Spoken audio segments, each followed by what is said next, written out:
Tonight, we begin a gentle journey into the heart of Zen Buddhism. These are not complicated teachings or difficult techniques to master. They are simple truths about what it means to be human, discovered by masters who spent their lives learning how to find unshakable peace. Before we begin, feel free to share what time it is and where you're listening from. For over 2,000 years, this ancient wisdom has helped countless people discover something remarkable. No matter what storms rage around us, it is possible to remain deeply calm within. No matter how others treat us, we can choose how we respond to them. Tonight, you don't need to try to understand these truths.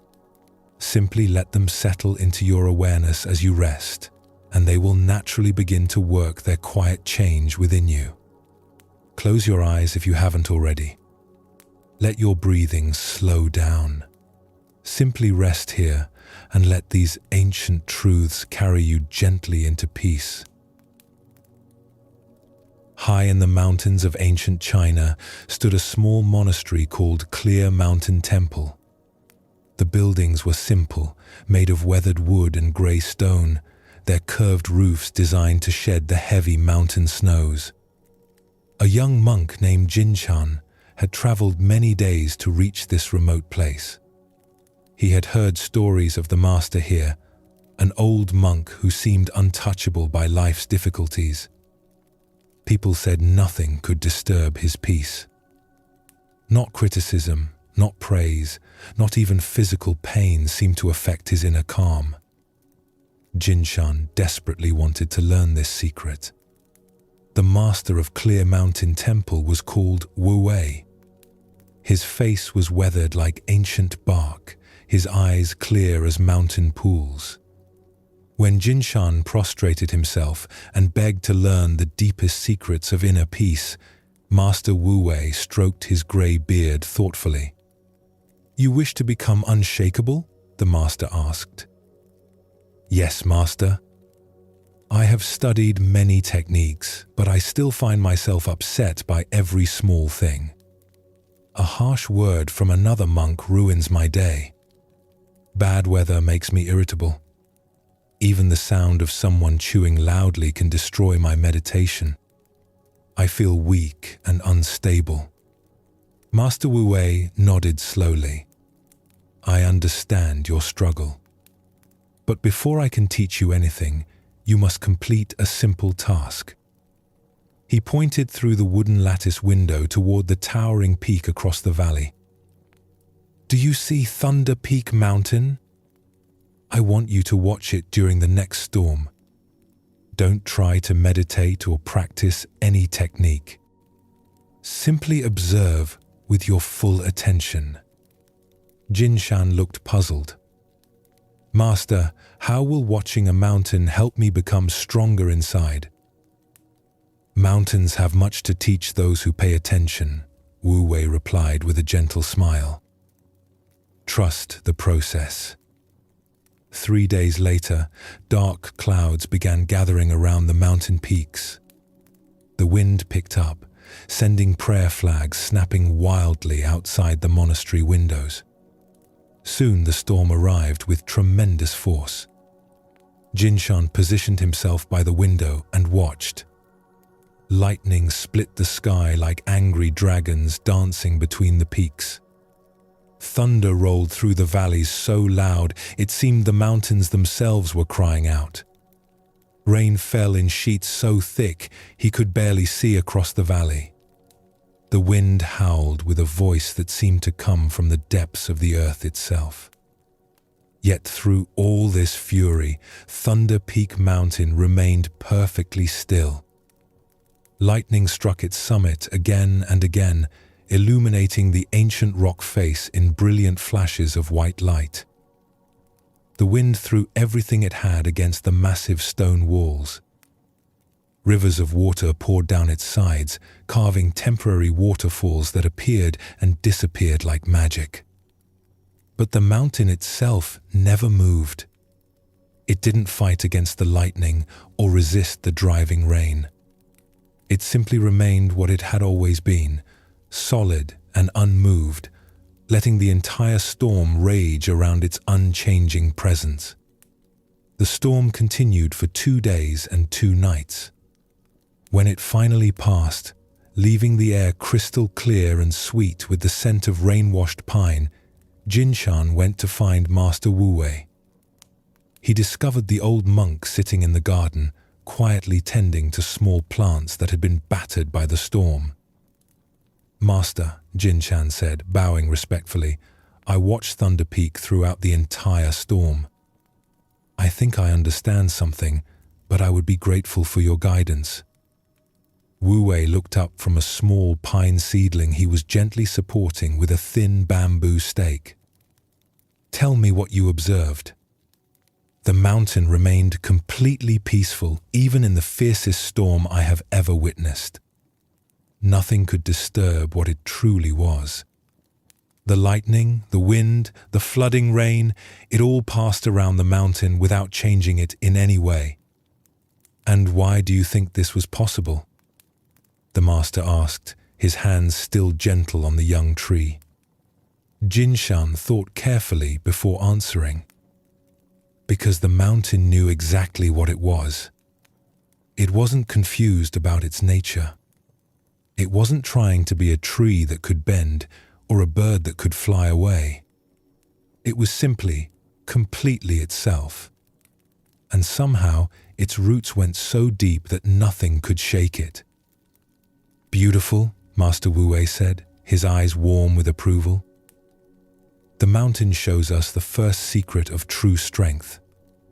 It comes not from fighting against what life brings us, but from knowing who we are so deeply that external storms cannot touch our core."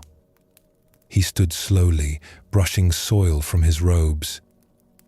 "You came seeking techniques for inner peace. But peace is not something you create through effort.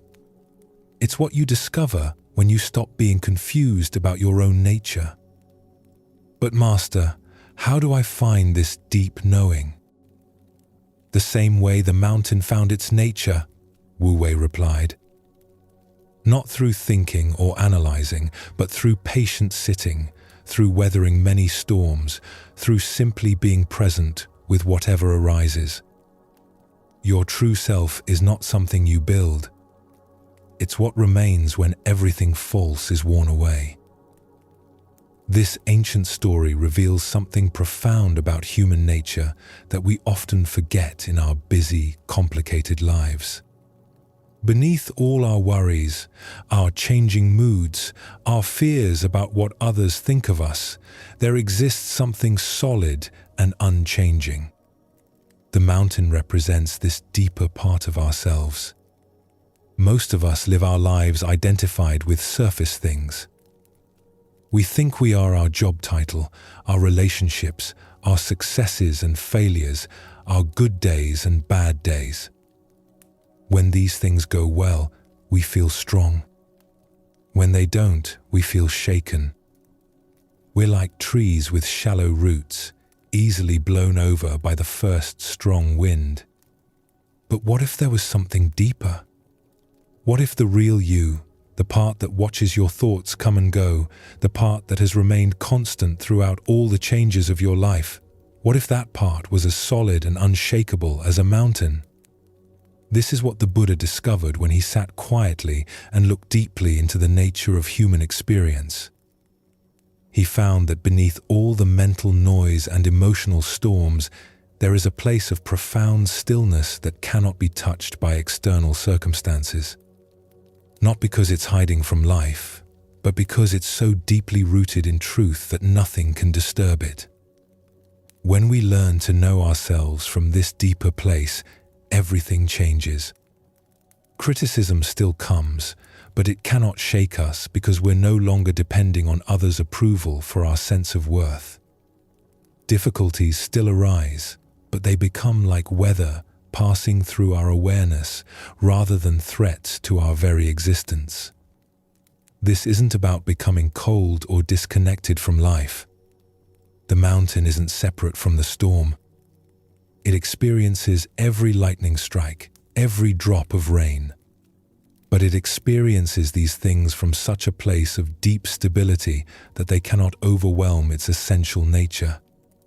This is the foundation that makes all other peace practices possible. When you know you have this unshakable core, you can afford to be kind when others are cruel, because their cruelty cannot touch what you truly are. You can afford to stay calm in chaos, because your peace doesn't depend on external order. You can afford to love without guarantee of being loved back, because your completeness doesn't depend on getting something from others. In the hills outside Kyoto, during the early spring when cherry blossoms painted the mountainsides pale pink, stood an ancient temple called Eternal Light. The temple had served travelers for over 300 years, offering shelter, food, and spiritual guidance to anyone who needed it. The temple's keeper was an old monk named Dogen, named after a great master from centuries past. He was a thin man with kind eyes and hands that were permanently stained from years of working in the temple gardens. Dogen had lived at Eternal Light for 40 years, maintaining the buildings, tending the gardens, and keeping the temple lamp burning every single night without fail. One spring evening, a traveling merchant named Takeshi arrived at the temple gates. Takeshi was a successful trader who dealt in silk and tea, traveling regularly between the great cities. He was also a restless man, always seeking new opportunities, better deals, more profitable routes. He had never understood why anyone would choose a life of simple service when they could be out in the world accumulating wealth and status. After sharing the evening meal in the temple's humble dining hall, Takeshi sat with Dogen on the wooden veranda overlooking the valley below. The mountain air was cool and sweet with the scent of blossoming trees. Evening shadows were beginning to stretch across the landscape. "Honorable monk," Takeshi said, setting down his teacup, "I hope you don't find my question rude, but I have always wondered about men like you. You are clearly intelligent and capable. You could live in the capital, teach wealthy students, perhaps even serve in a rich family's household. Why choose such a simple, isolated life?" Dogen was quiet for a long moment, listening to the evening sounds, wind through bamboo, the distant call of a temple bell, water flowing over stones in the garden stream. Finally, he gestured toward the valley spread below them. "Do you see the small lights beginning to appear in the village?" he asked. Takeshi looked where Dogen pointed. In the gathering dusk, warm yellow lights were beginning to glow in windows throughout the valley. Cooking fires, oil lamps, candles, each one a small beacon of human life continuing its daily rhythm. "Yes, I see them," Takeshi replied. "Every evening for 40 years, Dogen said, "I have lit the lamp in our temple hall.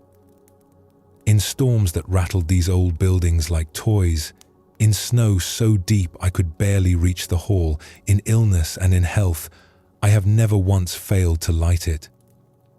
As if to illustrate his point, Dogen rose and moved to a large bronze oil lamp that stood in an alcove on the veranda. With practiced movements born of decades of repetition, he cleaned the wick, filled the reservoir with oil, and lit the flame. Immediately, warm light spread across the veranda and out into the garden, pushing back the approaching darkness. "That light," Dogen continued, settling back down beside Takeshi, "serves as a beacon for travelers who lose their way in these mountains. But more than that, it represents something essential about what it means to be human." A nightbird called from somewhere in the darkness, its voice clear and solitary. Fireflies began to blink among the garden plants like tiny stars fallen to earth. "You ask why I choose this life," Dogen said. "But I think the question itself misses something important. I don't experience this as choosing limitation. I experience it as choosing to give my life meaning." Takeshi was beginning to understand, but Dogen continued. "Every night when I light that lamp, I am answering the deepest question a human being can ask. How can my life serve something greater than my own small wants and fears?" He pointed to the temple lamp, its flame steady and bright in the gathering darkness. "That light burns not for me, but for anyone who might need it. The merchant traveling late, the pilgrim who has lost the path, the local farmer walking home after dark. My purpose is to ensure that light never fails when someone needs it." Takeshi looked out at the valley, where more and more lights were appearing as families lit their evening lamps and cooking fires. For the first time, he saw not just individual households going about their business, but a web of human care and service. Each light represented someone choosing to push back a little darkness to create a small space of warmth and safety in the vast night. "I have spent my life accumulating things," Takeshi said quietly. "Silk, tea, gold, reputation. But none of these things have given me the contentment I see in your face. How do you find such peace in having so little?" Dogen smiled. "I think you see it backwards, my friend. I don't have little. I have everything that truly matters.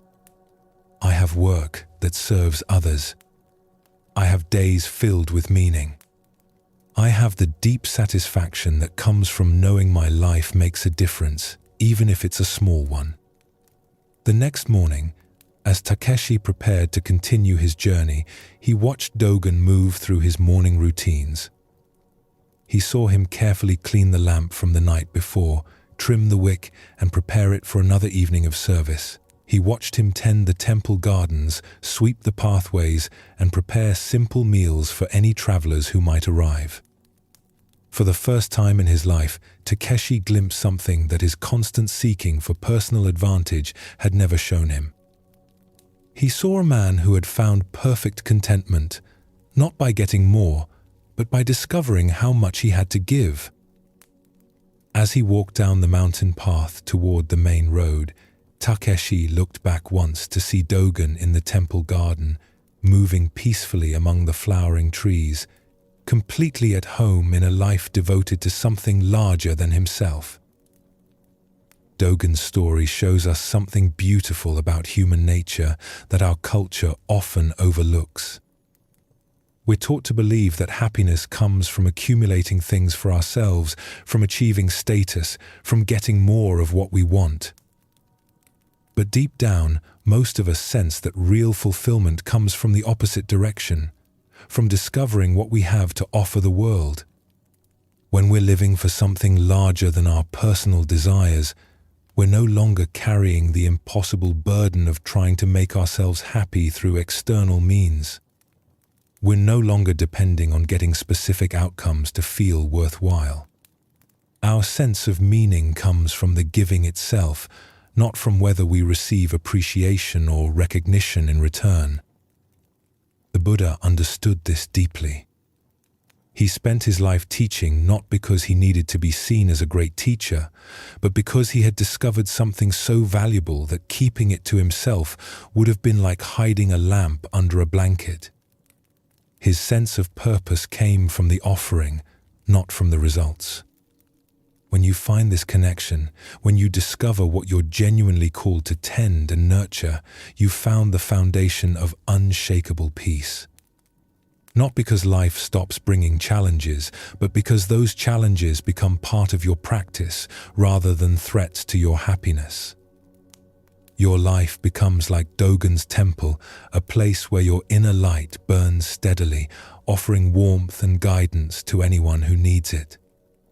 And like that mountain in the storm, you remain unmoved by external turbulence because you're rooted in something deeper than personal circumstances. You're rooted in the natural human joy of being useful, of mattering, of making the world a little better through your presence in it. Let your breathing deepen now. Feel yourself settling more completely into rest. Notice how good it feels to simply be here, needing nothing more than this moment of peace. Tomorrow will bring its own opportunities to serve, to give, to be the lamp that lights a small corner of the world. For now, rest in the quiet satisfaction of knowing that you have everything you need to live a meaningful life. The capacity to love, to serve, to be present with whatever comes. These gifts are already yours, and no external circumstance can take them away. In the bustling marketplace of ancient Hangzhou, where merchants sold silk and spices beneath colorful awnings, where the air was thick with the scent of incense and the sound of haggling voices, a monk named Huiming walked quietly among the stalls. He was a simple man, dressed in plain brown robes that had been mended many times. His head was shaved in the traditional way, and he carried only a small cloth bag for the few items he needed. Huiming had come to the marketplace not for himself, but to buy rice and vegetables for the small monastery where he lived with 12 other monks. The monastery was poor, and they depended on donations and careful shopping to make their meager funds last. Huiming moved slowly through the crowded marketplace, stopping at each stall to examine the goods with gentle care. The morning sun was warm on his shoulders, and he took his time, appreciating the colors and textures of the fresh produce, the skill of the craftspeople, the energy of commerce flowing around him. At one vegetable stand, he picked up several cabbages, feeling their weight, checking each leaf for freshness. The vendor, a middle-aged woman with tired eyes, watched him nervously as he examined each cabbage with what seemed like excessive care. "Are you going to buy anything, or just handle all my vegetables until they're bruised?" She snapped, her voice sharp with irritation.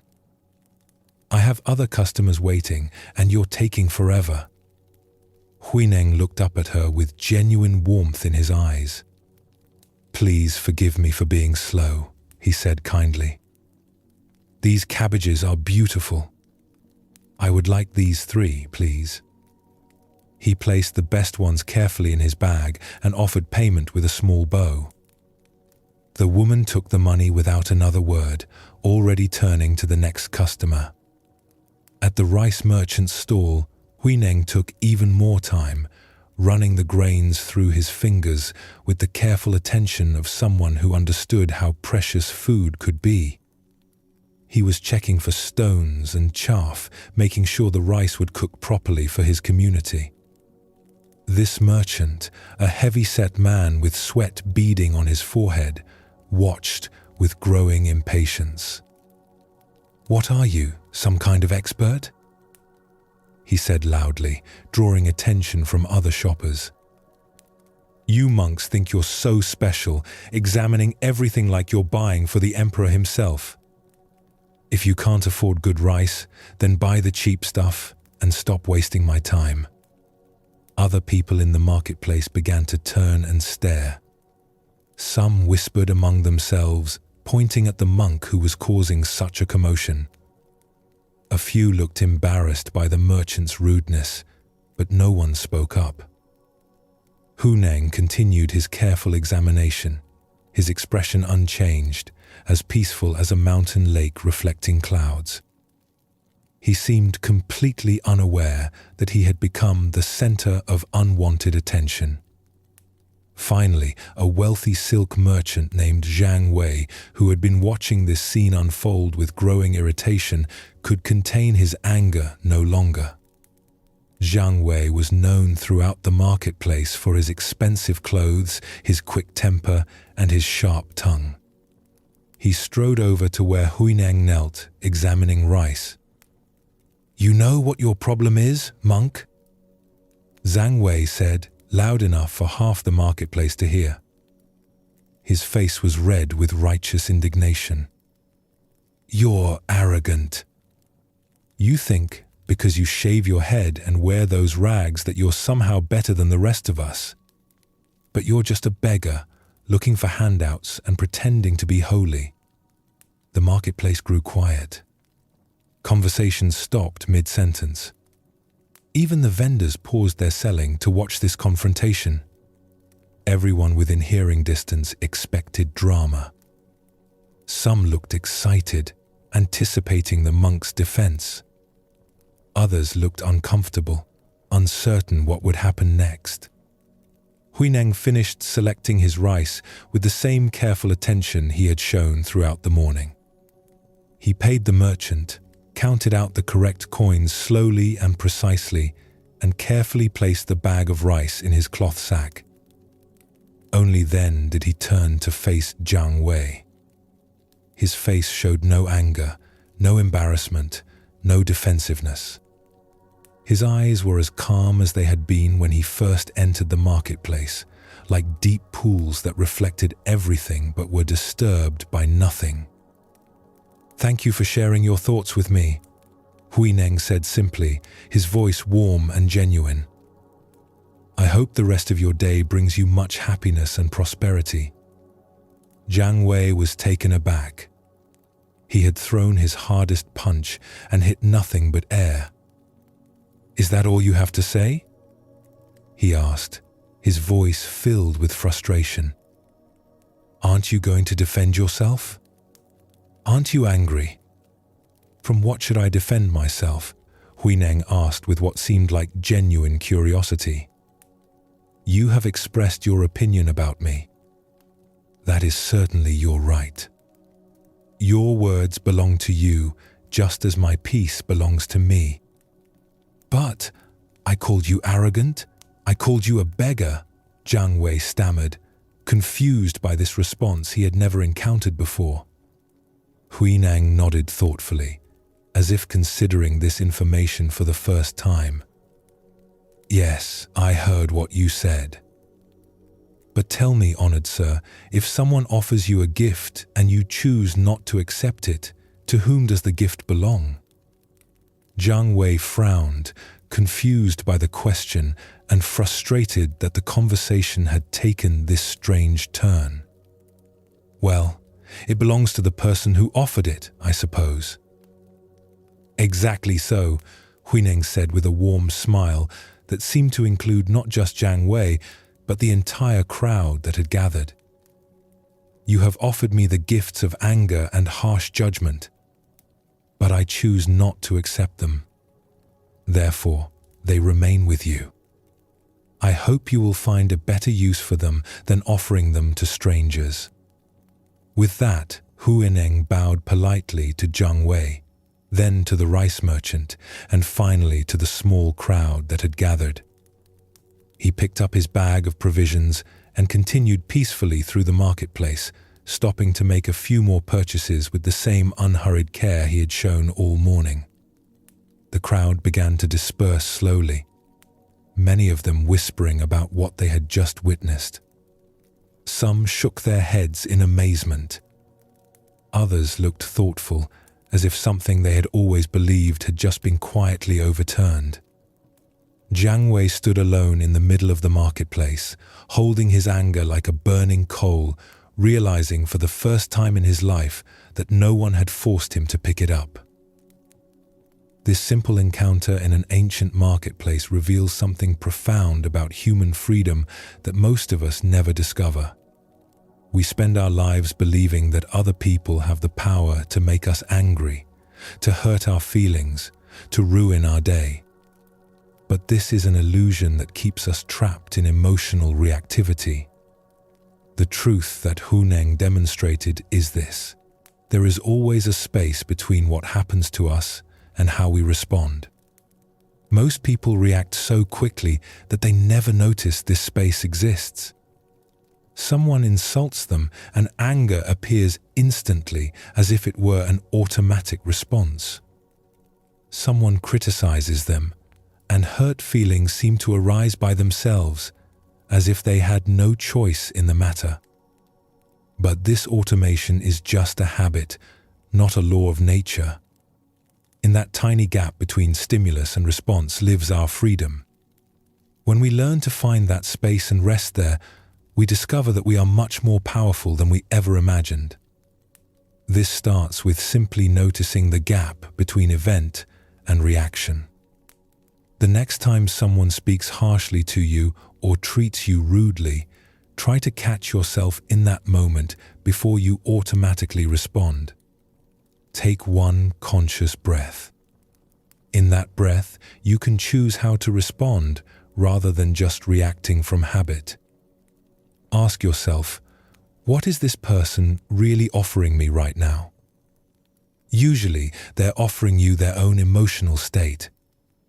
Their stress, their frustration, their judgments, their fears. You can accept these offerings and make them your own, or you can politely decline and let them keep what belongs to them. This isn't about being perfect or never feeling hurt.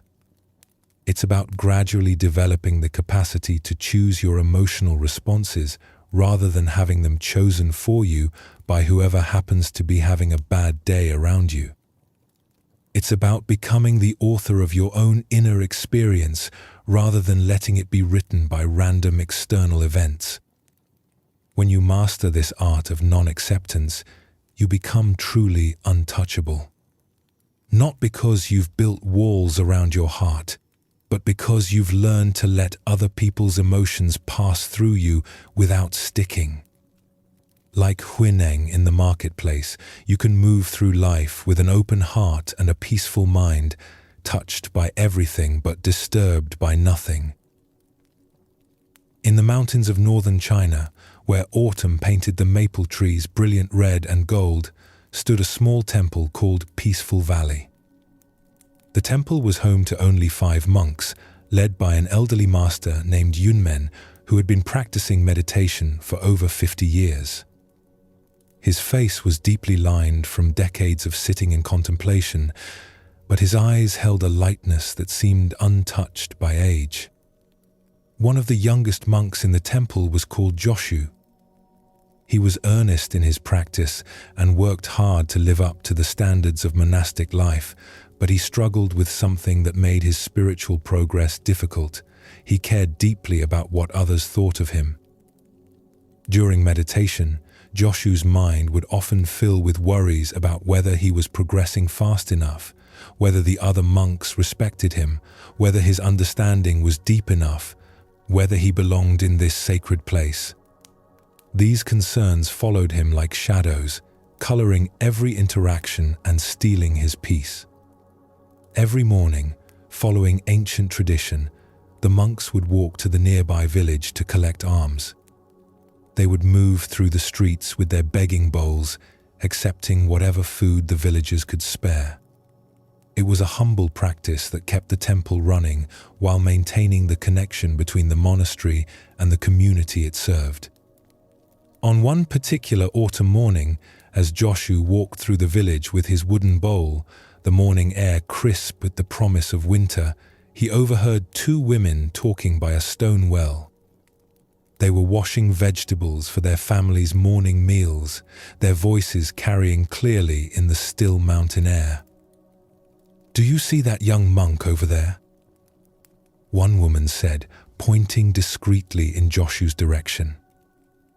She was middle-aged, with graying hair pulled back severely and hands reddened from the cold water. "My cousin, who lives near the temple, told me some interesting things about him." The second woman, younger but with the same sharp expression, looked over at Joshu and nodded with interest. "Oh? What did she say?"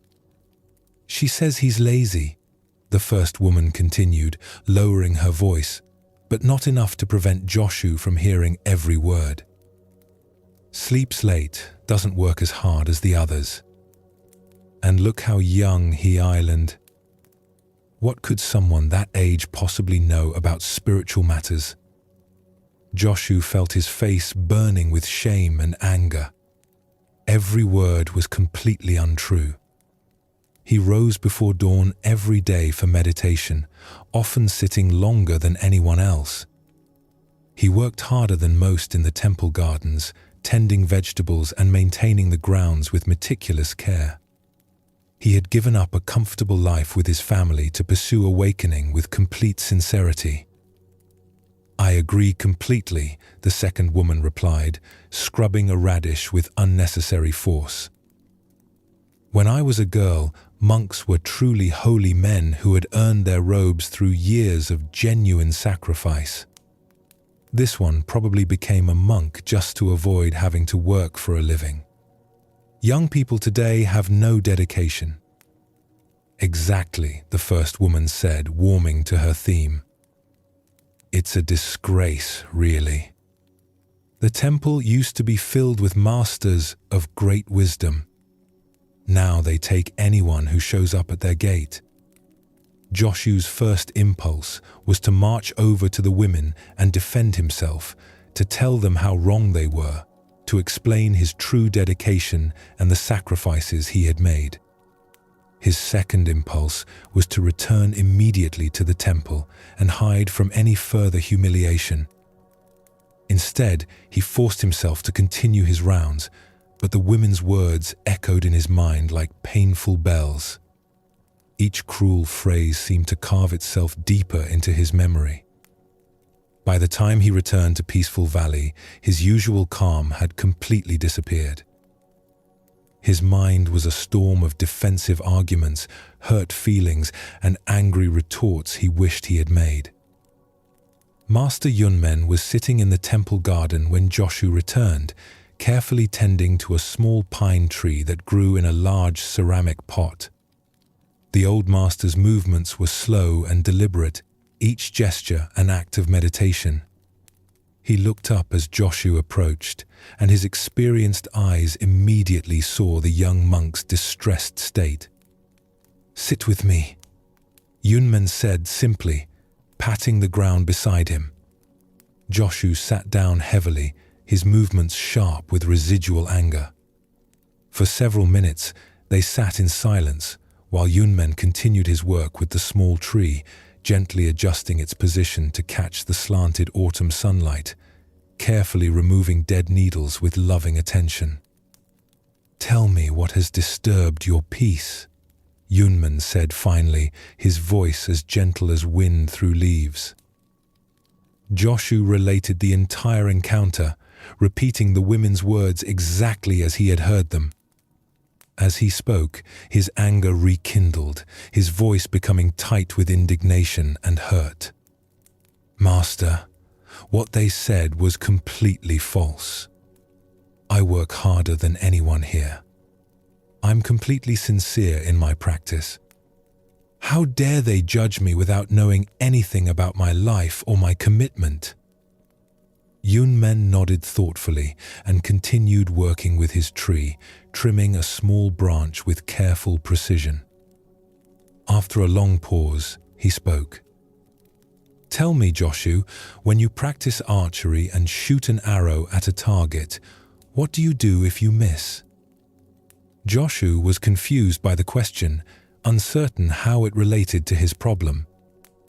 I examine my aim and try again, Master." "Good. And if someone else shoots an arrow at that same target and also misses, does their failure affect your next shot?" "No, Master. Their arrow has nothing to do with mine." "Exactly," Yunmen said, his eyes twinkling with gentle humor. "Those women shot arrows of criticism at their idea of who you are. But their arrows missed the target completely because they were aiming at an imaginary person, not the real Joshu." He gently adjusted another small branch on the pine tree. "But you caught their arrows in mid-flight and decided to make them yours. Now you are wounded by arrows that were never meant for you, shot by people who don't even know you exist." Joshu sat quietly, feeling something shift inside his chest, like a tight knot slowly beginning to loosen. "But Master, how do I not take such things personally when they use my name and point directly at me?" Yunmen smiled, setting down his small gardening tools. The same way this pine tree doesn't take it personally when children throw stones at it. The tree knows what it island. It doesn't need the children's approval to be a tree. It doesn't become less of a tree because of their actions.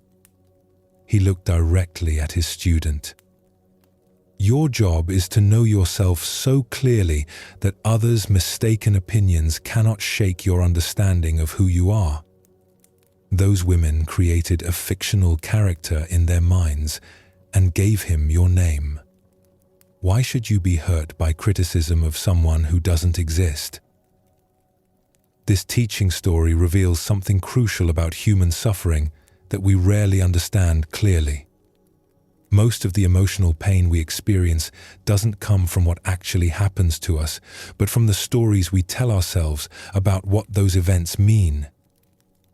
Joshu heard certain sounds, vibrations in the air that we call words. That was the actual event. But his mind immediately created an elaborate story about what these sounds meant. This proves I'm not good enough.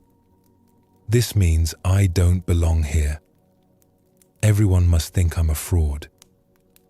This story became the source of his suffering, much more painful than the original experience. This is how the human mind works when it's not trained.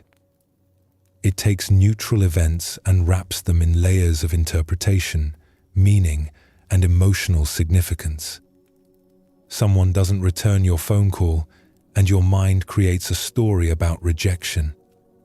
Someone gives you feedback at work, and your mind creates a story about your incompetence. Someone seems distracted when you're talking, and your mind creates a story about your lack of importance. But these stories are just that, stories. They're not facts about reality. They're interpretations created by a mind that is trying to protect you, but often creates more problems than it solves. The freedom that Yunmen taught Joshu is the freedom to distinguish between what actually happens and the stories we tell ourselves about what happens. This distinction is one of the most practical and immediately useful insights you can develop. When you hear criticism, you can ask yourself, what actually happened here? What were the bare facts? Often you'll discover that the actual event was much smaller and less threatening than your interpretation of it. Someone expressed an opinion. Someone revealed their mood or their limitations.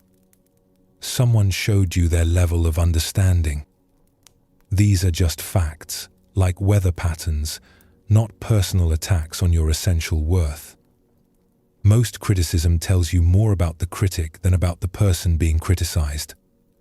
Those women at the well weren't really talking about Joshu.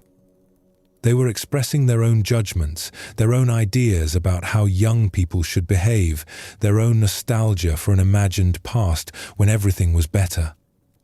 Their words revealed their mental habits, not objective truth about anyone else. When you understand this, criticism becomes much less personal and much more interesting. Instead of asking, "What's wrong with me?" you can ask, "What does this tell me about how this person sees the world?" Instead of defending yourself, you can simply observe the other person's perspective with curiosity, like watching an interesting weather pattern pass through the sky. This doesn't mean dismissing all feedback or becoming arrogant about your own limitations. Useful criticism, offered with genuine care and based on accurate observation, can be valuable for growth.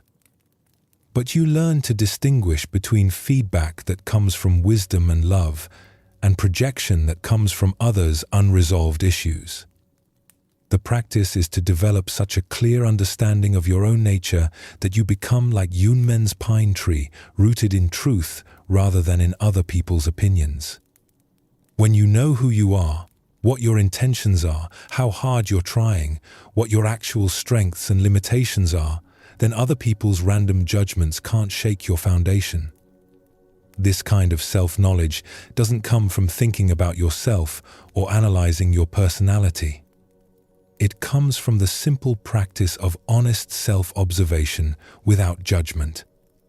You learn to see yourself clearly, your genuine efforts and your actual mistakes, your real progress and your remaining blind spots, your authentic motivations and your ego-driven reactions.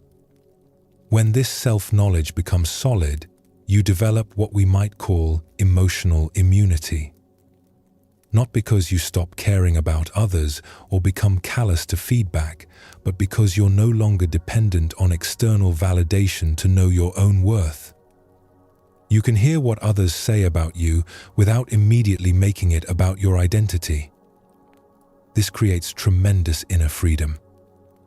You can engage with life fully, take appropriate risks, express yourself authentically because you're no longer terrified of what others might think or say. You know that their reactions to you reveal their inner landscape, not your actual value as a human being. Tonight, as you prepare for rest, if any harsh words or critical comments from your day arise in your mind, practice seeing them as Yunmen taught Joshu to see them. Someone shot arrows at their idea of who you are, but these arrows never touched your true nature. Your worth is not determined by random opinions from people who don't really know you. Let these arrows fall harmlessly to the ground where they belong and allow your mind to return to the peaceful awareness that is your true home. Feel your body softening as you release the need to carry other people's judgments with you into sleep. You are like that pine tree, rooted in your own nature, unmoved by the stones that children throw. Rest in this understanding and let the deep peace of knowing who you are carry you gently through the night. In the famous Shaolin temple, nestled in the Song Mountains of central China, there lived a monk who had become legendary for his extraordinary garden. Brother Huiming had spent 20 years transforming a small plot of rocky, barren ground behind the temple's main hall into what many considered a miracle of cultivation. The garden was renowned throughout the region not just for its beauty, but for its remarkable productivity. Even in the harshest seasons, when drought withered other gardens or floods washed away careful plantings, Huiming's plot continued to provide abundant vegetables and herbs for the temple community. Travelers would journey from distant provinces just to see how he achieved such success in such challenging conditions. The garden itself was a marvel of organization and care. Neat rows of vegetables grew in perfect alignment, each plant healthy and vigorous. Fruit trees provided shade and sweet offerings. Herb spirals released their fragrance into the mountain air. Everything seemed to thrive under Huiming's attention, as if the very soil had been blessed. The secret, Huiming would tell anyone who asked, lay not in any special technique or secret fertilizer, but in constant, patient attention to what was allowed to grow and what needed to be removed before it could cause problems. Every morning before dawn, while the other monks were still settling into their meditation hall, Huiming would walk slowly through his garden with a small oil lamp, its flame flickering gently in the morning breeze. Row by row, plant by plant, he would examine every inch of soil with the careful attention of someone reading a sacred text.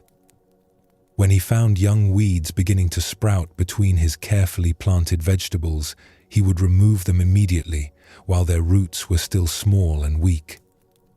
When he discovered insects that might damage his plants, he would gently relocate them to wild areas outside the temple grounds where they could find food without destroying his crops.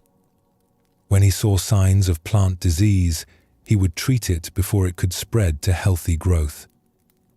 The key to a productive garden, he would explain to the young monks who came to learn from him, is not to wait until problems become obvious. By then, removing them often damages the good plants around them. The secret is daily attention, catching difficulties when they are still small and easy to address. One spring, a young monk named Faxiang was assigned to help Huiming with the garden work. Faxiang was intelligent and eager to learn, but he had grown up in the city and knew nothing about growing things. He was amazed by the amount of time Huiming spent simply walking through the garden, looking carefully at each plant, seeming to do nothing but observe. "Master Huiming," Faxiang said one morning as they worked together in the warming sunshine, "wouldn't it be more efficient to weed the entire garden once a week rather than checking it every single day? It seems like we're doing the same work over and over again." Huiming smiled and knelt beside a row of young lettuce plants, their tender green leaves just beginning to spread in the rich soil. "Look closely here," he said, pointing to what appeared to be empty earth between the lettuce seedlings. "What do you see?" Faxiang bent down and looked carefully, but saw only dark, rich soil. "I see nothing, Master." "Exactly," Huiming said, taking a small pointed stick and gently scraping away a thin layer of earth. There, barely visible to the untrained eye, were tiny green shoots just beginning to emerge from the soil. "These are dandelion seeds that blew in yesterday on the evening wind. Tomorrow, you would see them clearly. In a week, they would be difficult to remove without disturbing the lettuce roots. In a month, they would completely take over this row." He carefully extracted each tiny weed with the tip of his stick, his movements precise and gentle. "The mind is exactly like this garden, young brother. Negative thoughts are like weed seeds, constantly blowing in from the outside world through our conversations, our reading, our interactions with others. If we wait until these thoughts are fully grown before we deal with them, they become much harder to remove, and the process often disturbs our inner peace." Faxiang was beginning to understand, but Huiming continued his lesson as they moved to the next row. "Every day, people will say things that could plant seeds of anger in your mind. You will hear gossip that could grow into harsh judgment of others. You will encounter situations that could sprout into worry or fear about the future. The practice is to catch these mental weeds when they first appear, before they can establish themselves and spread." That afternoon, Faxiang had his first opportunity to apply this teaching. While working quietly in the garden, pulling actual weeds from around the tomato plants, he overheard two visiting monks talking in low voices near the garden gate. They were discussing the temple's abbot, and their words were not kind. "The old master is getting soft," one was saying to the other. "Did you see how gently he corrected that young monk who was sleeping during morning meditation? In my old temple, such behavior would have resulted in immediate punishment." "I agree," the second visitor replied. "The discipline here isn't what it used to be. These young monks need a firmer hand, or they'll never develop real commitment to the practice." Immediately, Faxiang felt a small seed of agreement beginning to sprout in his mind. "Yes," he thought, "perhaps the abbot was too lenient. Perhaps the discipline here wasn't strict enough compared to other places. Perhaps he wasn't being challenged enough in his own practice. Perhaps." Then he remembered Huiming's morning lesson about mental weeds. This was exactly what the master had described. These critical thoughts about the abbot and the temple were like dandelion seeds, small and almost invisible now, but capable of growing into a forest of dissatisfaction and judgment that would disturb his peace and poison his relationships with the community. Gently, like removing a tiny weed before it could establish roots, Faxiang acknowledged the critical thoughts without feeding them with more thinking. He neither fought against them nor elaborated on them.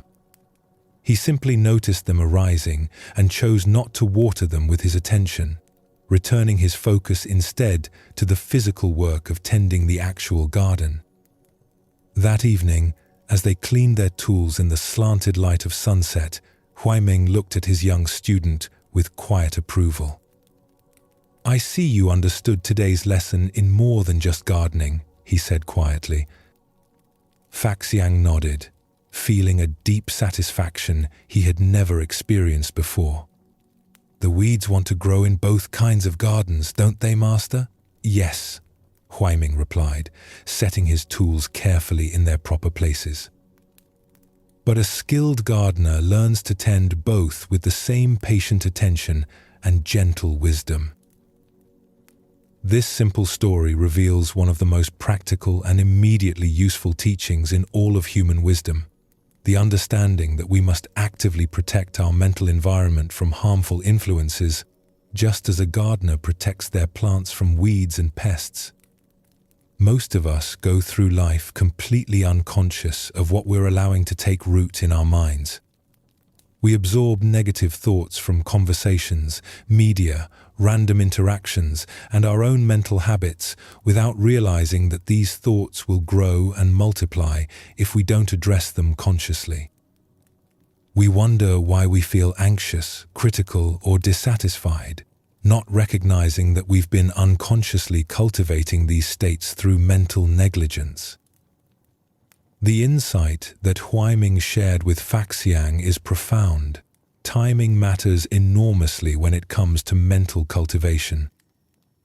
When a negative thought first appears, it's like those barely visible dandelion shoots, easy to remove without disturbing our peace.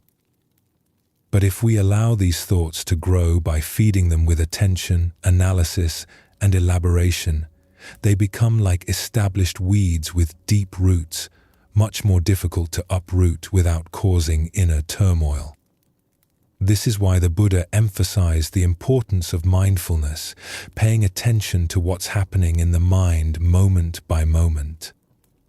Not to judge our thoughts or suppress them forcefully, but to develop the wisdom to recognize which mental states serve our well-being and which ones lead us towards suffering.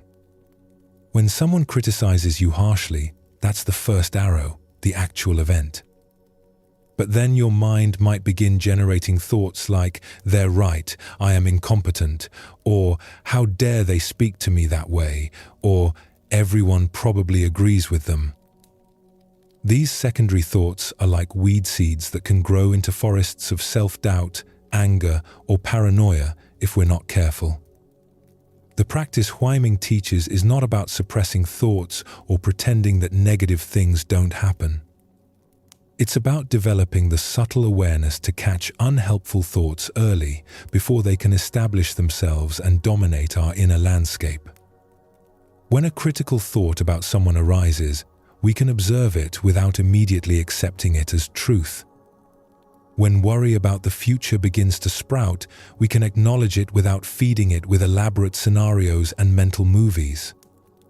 This requires the same kind of gentle, daily attention that Huiming brought to his garden. Throughout the day, we can periodically check in with our mental state. What thoughts are taking root here? What emotions are beginning to establish themselves? Are these mental formations leading toward peace and clarity, or toward agitation and confusion? When we notice harmful thoughts beginning to grow, we can practice what might be called skillful abandoning. This is not violent suppression, which often makes thoughts stronger, but gentle redirection. We acknowledge the thought without judgment, recognize that it doesn't serve our well-being, and calmly return our attention to something more constructive.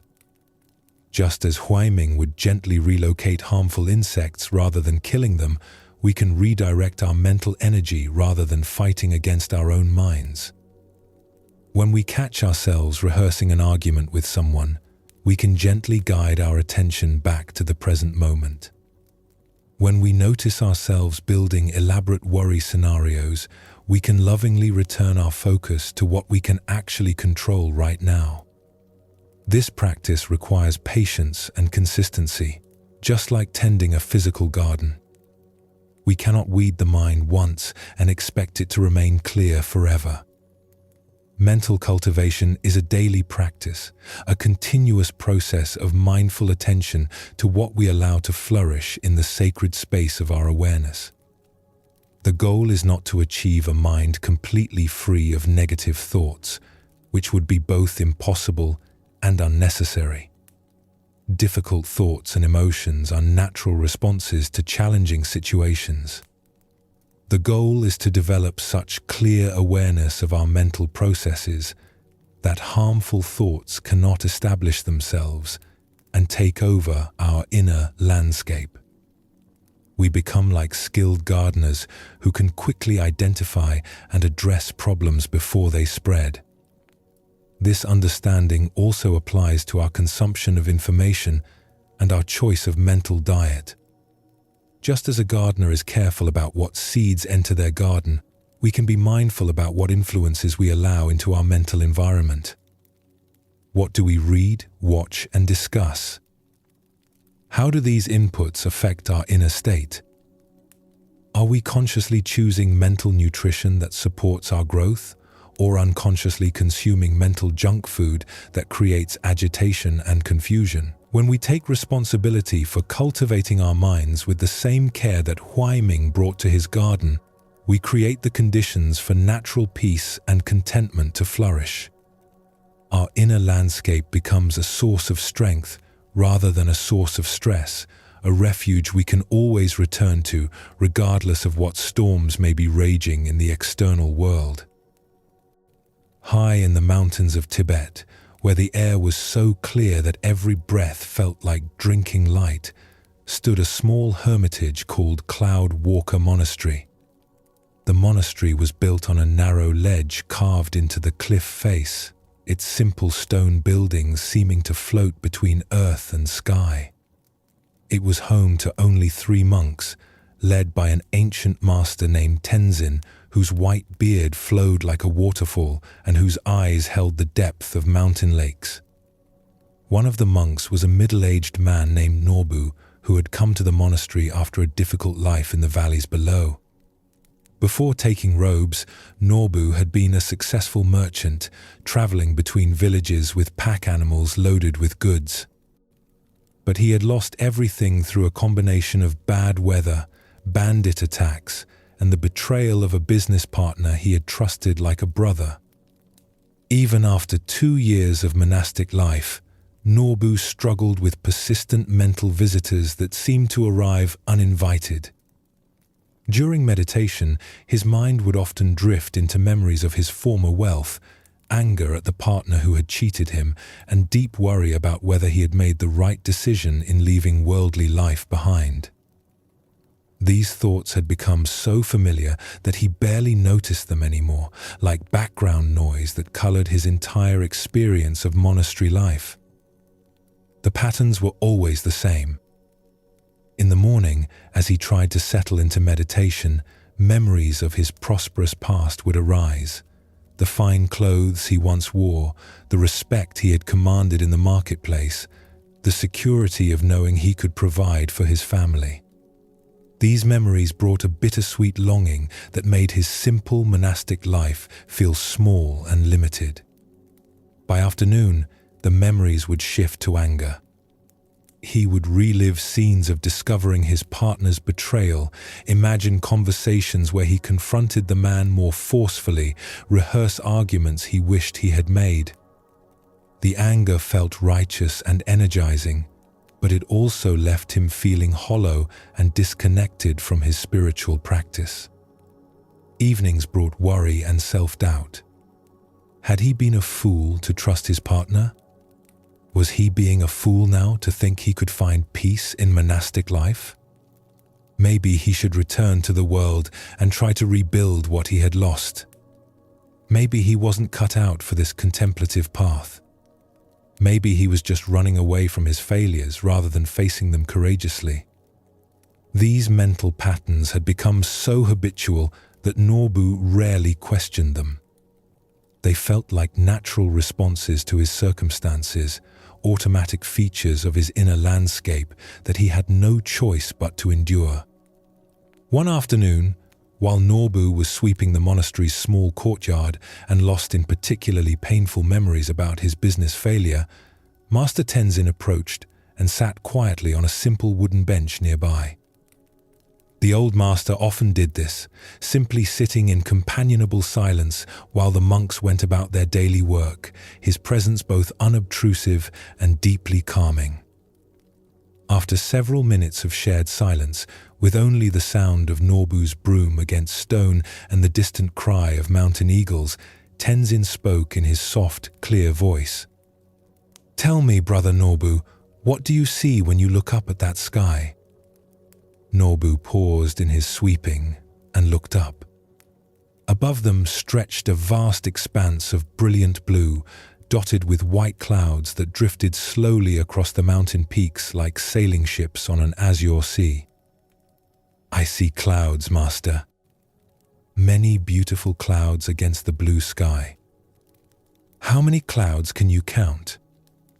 Norbu looked more carefully, shading his eyes against the bright mountain Sunday. "Perhaps 15 or 20, master. They seem to change, even as I watch them." "And tell me, which of those clouds were there yesterday at this same time?" Norbu thought for a moment, trying to remember. I don't recall exactly, master. The clouds are always changing, always moving to new places." "Yes," Tenzin said with a gentle smile that seemed to include the entire sky in its warmth. "The clouds are always in motion, always different. Each one arises, takes shape, and dissolves back into empty space. But what about the sky itself? Does the sky change?" Norbu looked up again, this time paying attention to the vast blue expanse that held all the clouds. "The sky remains the same, master.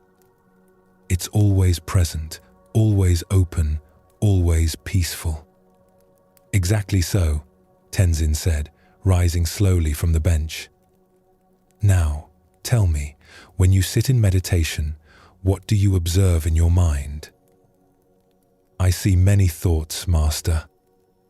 Memories of my past life, feelings of anger and regret, worries about the future. Sometimes it feels like my entire mind is filled with these experiences." "And are these the same thoughts you had yesterday? The same memories and worries?" Norbu considered this carefully. He had never really paid attention to this aspect of his mental experience. "No, master. The specific thoughts change, though they often have similar themes. Sometimes I remember different events. Sometimes the worries focus on different possibilities." "Like clouds in the sky," Tenzin said, his voice carrying the gentle authority of someone who had observed these patterns for decades. "Always changing, always moving, sometimes dense and stormy, sometimes light and wispy. But tell me, what is it that observes these thoughts? What is aware of the memories and worries as they pass through your mind?" This question stopped Norbu completely. In all his years of struggling with difficult thoughts, he had never considered what was doing the observing. He had been so focused on the content of his thoughts that he had never noticed the awareness that was perceiving them. I'm not sure, master. I never thought about this before." "Look carefully now," Tenzin said, his voice becoming even softer, as if he were sharing a precious secret. "Right now, you are aware of my words. You are aware of the feeling of the broom handle in your hands. You are aware of thoughts arising and passing away in your mind. What is this awareness itself like? Does it come and go like the thoughts do? Does it change like the clouds?" Norbu stood very still, turning his attention inward for the first time in a completely new way. Instead of focusing on the content of his thoughts, he tried to notice the awareness that was perceiving them. Gradually, he began to sense something vast and unchanging, like the blue sky that held all the passing clouds. The awareness, it seems always present, Master. It doesn't seem to be disturbed by the thoughts that pass through it, even the painful ones. Yes, Tenzin said with deep satisfaction, his eyes sparkling with joy at his student's recognition. The thoughts and emotions are like clouds, temporary formations that arise and dissolve in the space of awareness. But you are not the clouds. You are the sky itself, vast and peaceful, untouched by whatever weather patterns may pass through. He gestured toward the mountain peaks around them, their snow-covered summits gleaming in the afternoon sunday. When storm clouds gather around these mountains, do the clouds damage the peaks? When strong winds blow the clouds away, do the mountains try to hold on to them? No, Master. The mountains simply allow the weather to come and go naturally. Your true nature is like those mountains, like that sky, Brother Norbu. Your thoughts about the past, your anger at your former partner, your worries about the future, they are all just weather patterns passing through the vast space of your awareness. They cannot damage who you truly are unless you mistake yourself for the passing weather rather than the eternal sky. That evening, during the monastery's evening meditation, Norbu practiced this new way of relating to his mental experience. When familiar memories of his business life arose, instead of getting caught up in the story, he practiced observing them as temporary clouds passing through the sky of awareness.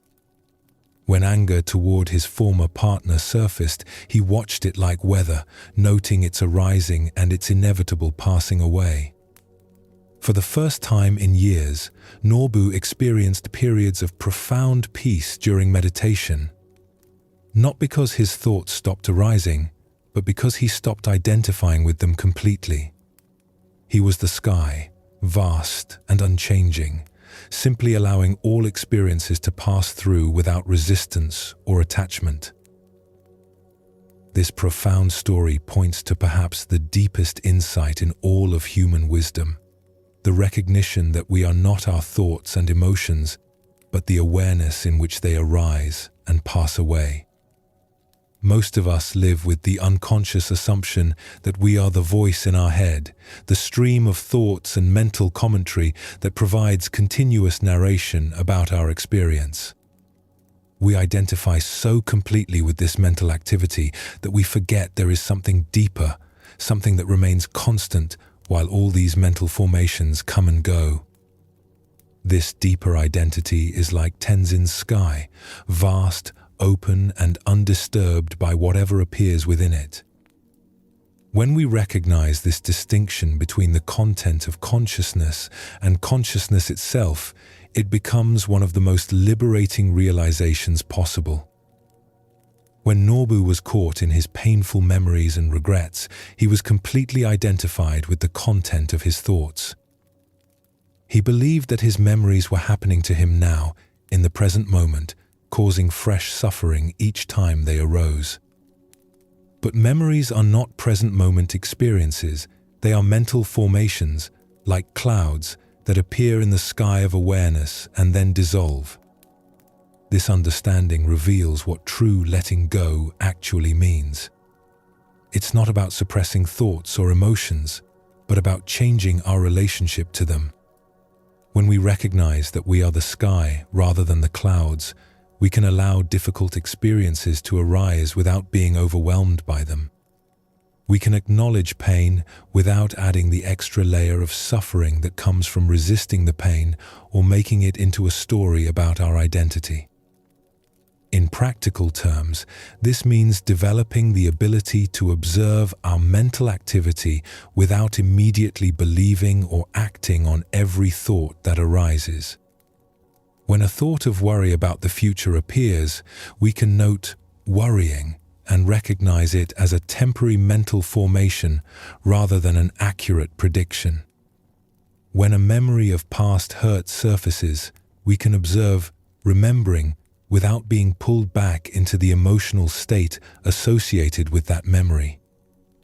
This practice is simple but not always easy. It requires patience and gentle persistence. Throughout the day, when you notice yourself caught up in stressful thoughts, you can pause and ask, who is aware of this stress?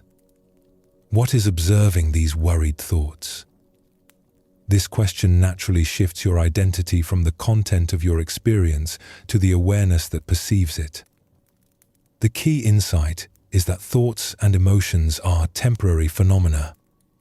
They arise due to causes and conditions, persist for a time, and then naturally dissolve. But the awareness that perceives them is constant and unchanging. When you learn to rest your sense of identity in this deeper awareness, rather than in the changing contents of mind, you discover an unshakable peace that no external circumstance can disturb. This doesn't mean becoming passive or indifferent to life. The sky doesn't ignore the clouds, it simply doesn't struggle against them. Similarly, when you understand your true nature as awareness itself, you can engage fully with life's experiences without being tossed about by every mental and emotional wind. The practice is to regularly remember this deeper identity throughout your day. When you notice yourself lost in mental stories about the past or future, you can gently return to present moment awareness. When you find yourself struggling against difficult emotions, you can remember that you are the vast space in which these emotions are arising, not the emotions themselves. This recognition gradually transforms how you relate to all challenging experiences. Anxiety becomes simply another weather pattern in the sky of awareness. Anger arises and passes away like a summer storm. Sadness moves through like morning mist, leaving the sky clear and bright. This understanding is not a philosophy to believe in, but a direct experience to discover for yourself. Right now, as you listen to these words, notice that something is aware of the listening. Notice that something observes your thoughts about what you're hearing. That aware presence is your true nature, always available, always peaceful, always home. Tonight, as you prepare for rest, you can practice settling into this sky-like awareness. Notice any thoughts or concerns from the day that may still be active in your mind. Instead of engaging with their content, practice observing them as temporary formations in the vast space of consciousness. Let them come and go like clouds, while you remain as the unchanging sky that holds them all. Your essential nature is this pure awareness, vast and peaceful, untouched by any experience that passes through it. Rest in this understanding, and let the natural peace of your deepest being carry you gently into sleep. You are not the storm clouds of thought and emotion. You are the vast, open sky in which they briefly appear and disappear, leaving no trace behind. In the high mountains of ancient Tibet, where the wind carried the scent of snow even in summer and eagles soared between peaks that seemed to touch the heavens, there was a cave monastery called Fearless Peak. The monastery was carved directly into the cliff face, its rooms connected by narrow stone pathways that hung suspended over vast drops into the valley below. One autumn, a young monk named Pemma arrived at Fearless Peak, seeking to deepen his meditation practice under the guidance of the monastery's renowned master, Lama Thubten. Pemma was intelligent and deeply sincere about his spiritual development, but he carried within him a burden that made his progress difficult. He was profoundly afraid of being alone. This fear had shadowed Pemma since childhood. Whenever he found himself in solitude, especially in quiet or dark places, his mind would fill with anxious thoughts, and his body would tense with a nameless dread that seemed to come from nowhere and everywhere at once. During group meditations, he felt peaceful and focused, drawing strength from the presence of others. But when he tried to practice alone in his small stone cell, fear would overwhelm him, making concentration impossible. At Fearless Peak, the traditional practice was for each monk to spend one night each month in solitary retreat in what was called the Silence Cave, a small chamber deeper in the mountain where practitioners could experience complete stillness and isolation. For most monks, this was a cherished opportunity for profound inner work. For Pemma, the very thought of it created overwhelming anxiety. For his first 3 months at the monastery, Pemma found creative excuses to avoid his solitary retreat. He would volunteer for kitchen duty when his turn approached, claiming that the community's needs were more important than his personal practice. He would develop convenient illnesses that required him to stay near the infirmary. He would offer to take the place of other monks who had monastery business to attend to during their retreat times. Master Thubten observed Pemma's pattern with the patient wisdom of someone who had guided many struggling students through their deepest fears. The old Lama's face was deeply lined from decades of mountain weather and spiritual practice, but his eyes held a warmth that seemed capable of melting even the most frozen heart. Finally, on a morning when frost painted the mountain peaks silver and the air was so clear it seemed to ring like a bell, Thubten called Pemma to his simple chambers. They sat together drinking butter tea beside a small brazier that glowed with steady warmth, the only sound the soft crackling of dried yak dung burning in the metal bowl. "My young friend," Thubten said, as he poured tea into Pemma's wooden cup, his movements slow and deliberate, "I notice you have not yet taken your solitary retreat. Are you perhaps waiting for a more auspicious time?" Pemma's face flushed with shame. He had hoped his avoidance had gone unnoticed, but he should have known that nothing escaped the master's gentle attention. "Lama Thubten, I find it very difficult to be alone. When I am by myself, especially in silent places, I become extremely afraid. I don't understand why, but the fear is so overwhelming that I cannot meditate at all." Thubten nodded with deep understanding, his eyes reflecting no judgment, only compassion. "Fear is like a faithful dog, isn't it? It follows us everywhere, trying to protect us from dangers both real and imaginary. Tell me, what exactly are you afraid will happen when you are alone in the cave?"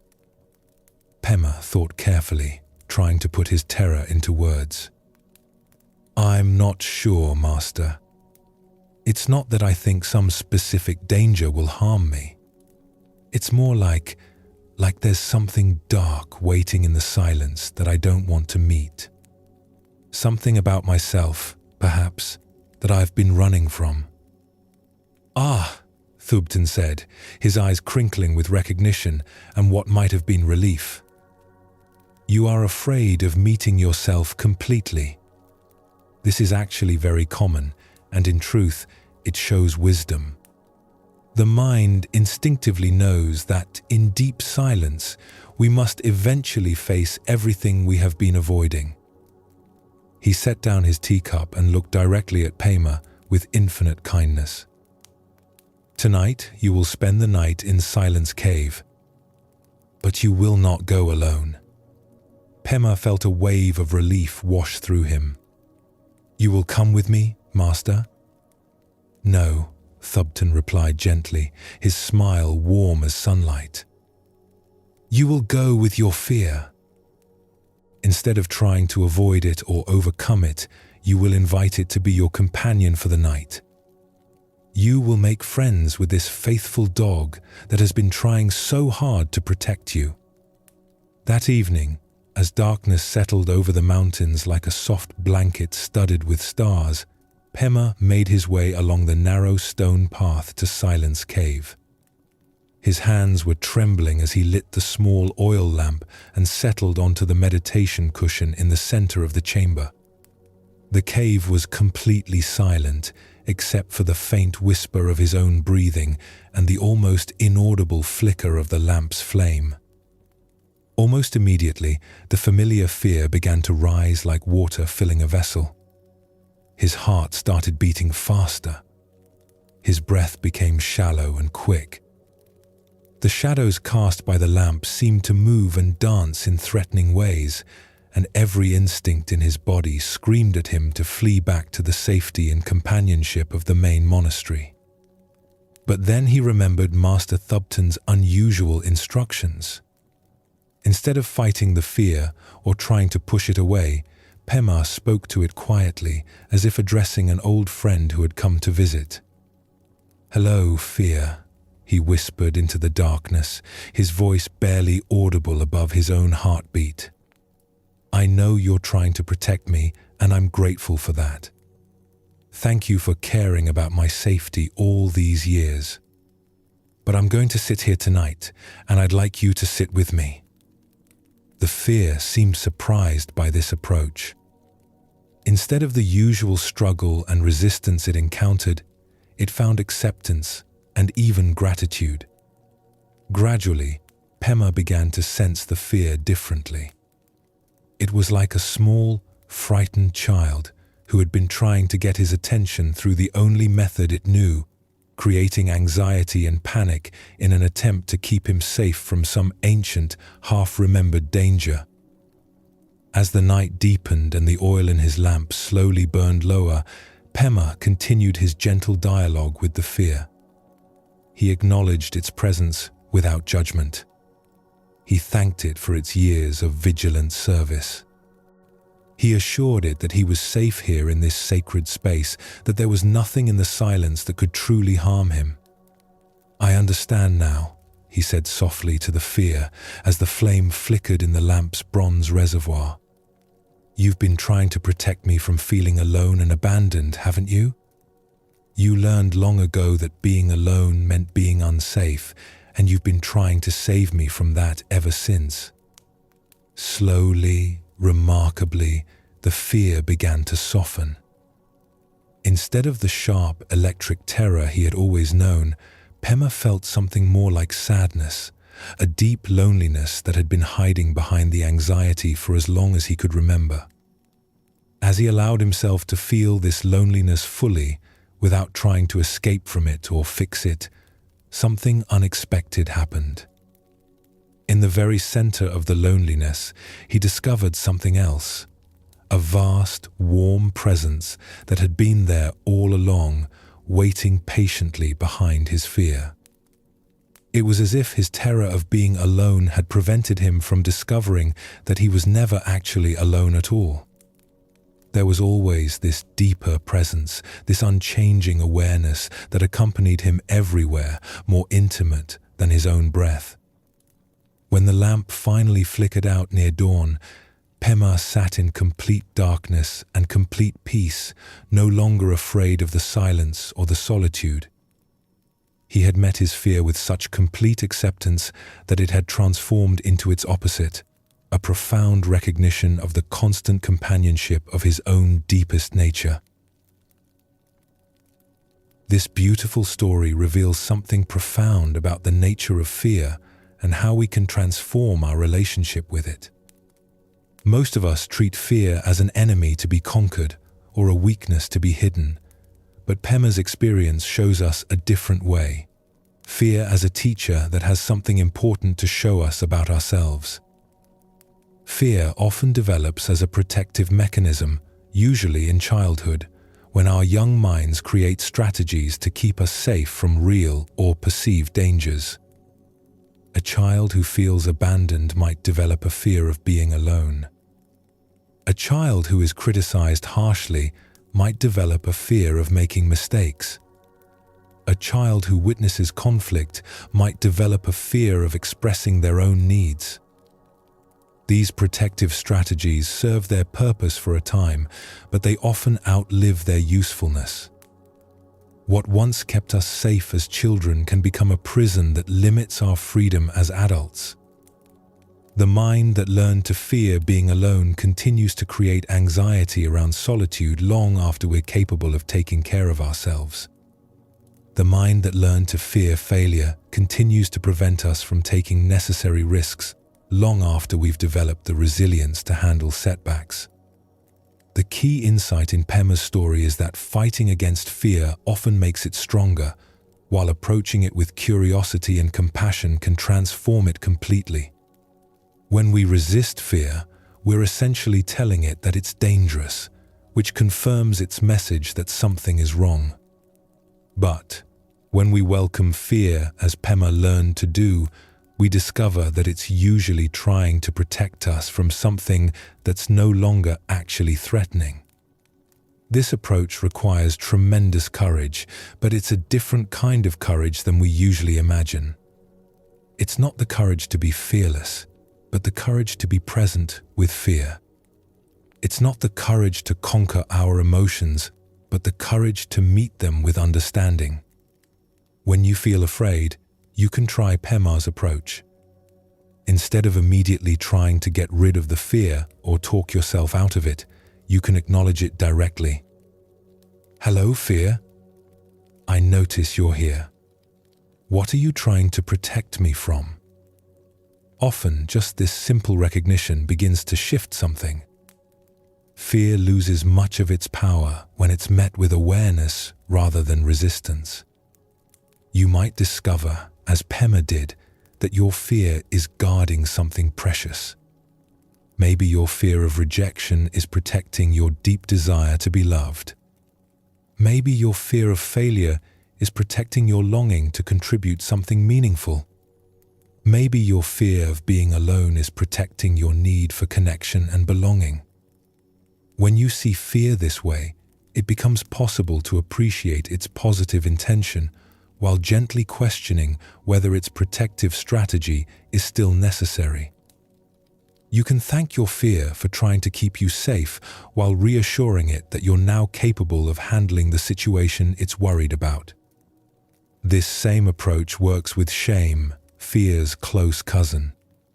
Shame is often fear's way of trying to prevent us from being rejected by others. It whispers that we're not good enough, smart enough, worthy enough, hoping that by keeping us small and hidden, it can protect us from the pain of criticism or abandonment. But shame, like fear, often outlives its usefulness. The child who learned that being seen was dangerous grows into an adult who hides their gifts from the world. The child who learned that making mistakes brought harsh punishment becomes an adult who never tries anything challenging. The antidote to shame is the same as the antidote to fear: gentle awareness and self-compassion. Instead of fighting against shameful feelings or trying to convince yourself they're wrong, you can acknowledge them with kindness. I notice shame arising. This part of me is trying to protect me from rejection. Thank you for caring about my well-being. When shame is met with this kind of understanding acceptance, it often reveals what it's really protecting: your tender heart, your deep desire to belong, your longing to be seen and appreciated for who you truly are. These are beautiful, human needs that deserve compassion, not judgment. Both fear and shame lose their grip on us when we stop seeing them as enemies and start seeing them as messengers. They're usually pointing towards something important: a wound that needs healing, a need that requires attention, or a part of ourselves that has been exiled and wants to come home. The practice is to approach these difficult emotions the way Pemma learned to approach his fear, with curiosity, kindness, and patience. Not trying to fix them or get rid of them, but creating space for them to be present and to share what they have to teach us. This kind of inner work takes time and gentleness. You can't force emotional healing any more than you can force a flower to bloom by pulling on its petals. but you can create the conditions for transformation by offering your own difficult emotions the same compassion you would offer a frightened child. In a small village at the foot of Mount Fuji, where cherry trees lined the streets and the sound of temple bells drifted through the morning air, there lived a potter whose workshop had been passed down through 5 generations of his family. The potter's name was Kenji, and he was known throughout the region for creating vessels of extraordinary beauty and perfect craftsmanship. Kenji had learned his art from his father, who had learned from his father before him, in an unbroken lineage of masters stretching back over 2 centuries. Every technique, every secret of the clay and the fire had been carefully preserved and transmitted. The family's reputation was built on creating flawless works that were treasured by tea masters and collectors throughout Japan. This legacy was both Kenji's greatest pride and his heaviest burden. From childhood, he had been taught that anything less than perfection was failure, that a single flaw could destroy the honor of generations of master craftsmen. He worked with meticulous care, discarding countless pieces that contained even the smallest imperfection. One day, a young man named Hiroshi came to Kenji's workshop asking to become an apprentice. Hiroshi was the son of a farmer, with rough hands and no experience with clay, but his eyes held a deep love for beautiful things and a sincere desire to learn. Kenji agreed to teach him, though he wondered if someone from such humble beginnings could ever master the refined art his family had perfected. Hiroshi threw himself into learning with wholehearted enthusiasm. He arrived at the workshop before dawn and stayed until well after sunset, practicing the basic movements again and again. His early attempts were clumsy and crude, but he approached each failure with good humor and determination. As months passed, Hiroshi's skill improved steadily. His vessels became more elegant, his glazes more sophisticated. But he had one persistent problem. No matter how careful he was, many of his pieces developed small cracks during the firing process. Some cracked while cooling in the kiln, others developed hairline fractures days or weeks later. Each time Hiroshi discovered a crack in one of his pieces, he would bring it to Kenji with deep shame, apologizing profusely for his failure and begging to understand what he was doing wrong. Kenji would examine the piece, point out the technical flaws that had led to the crack, and then watch as Hiroshi smashed the vessel against the stone floor of the workshop, his face dark with self-reproach. "A true craftsman creates only perfect pieces," Hiroshi would say as he swept up the shards. "These failures dishonor the tradition you've shared with me."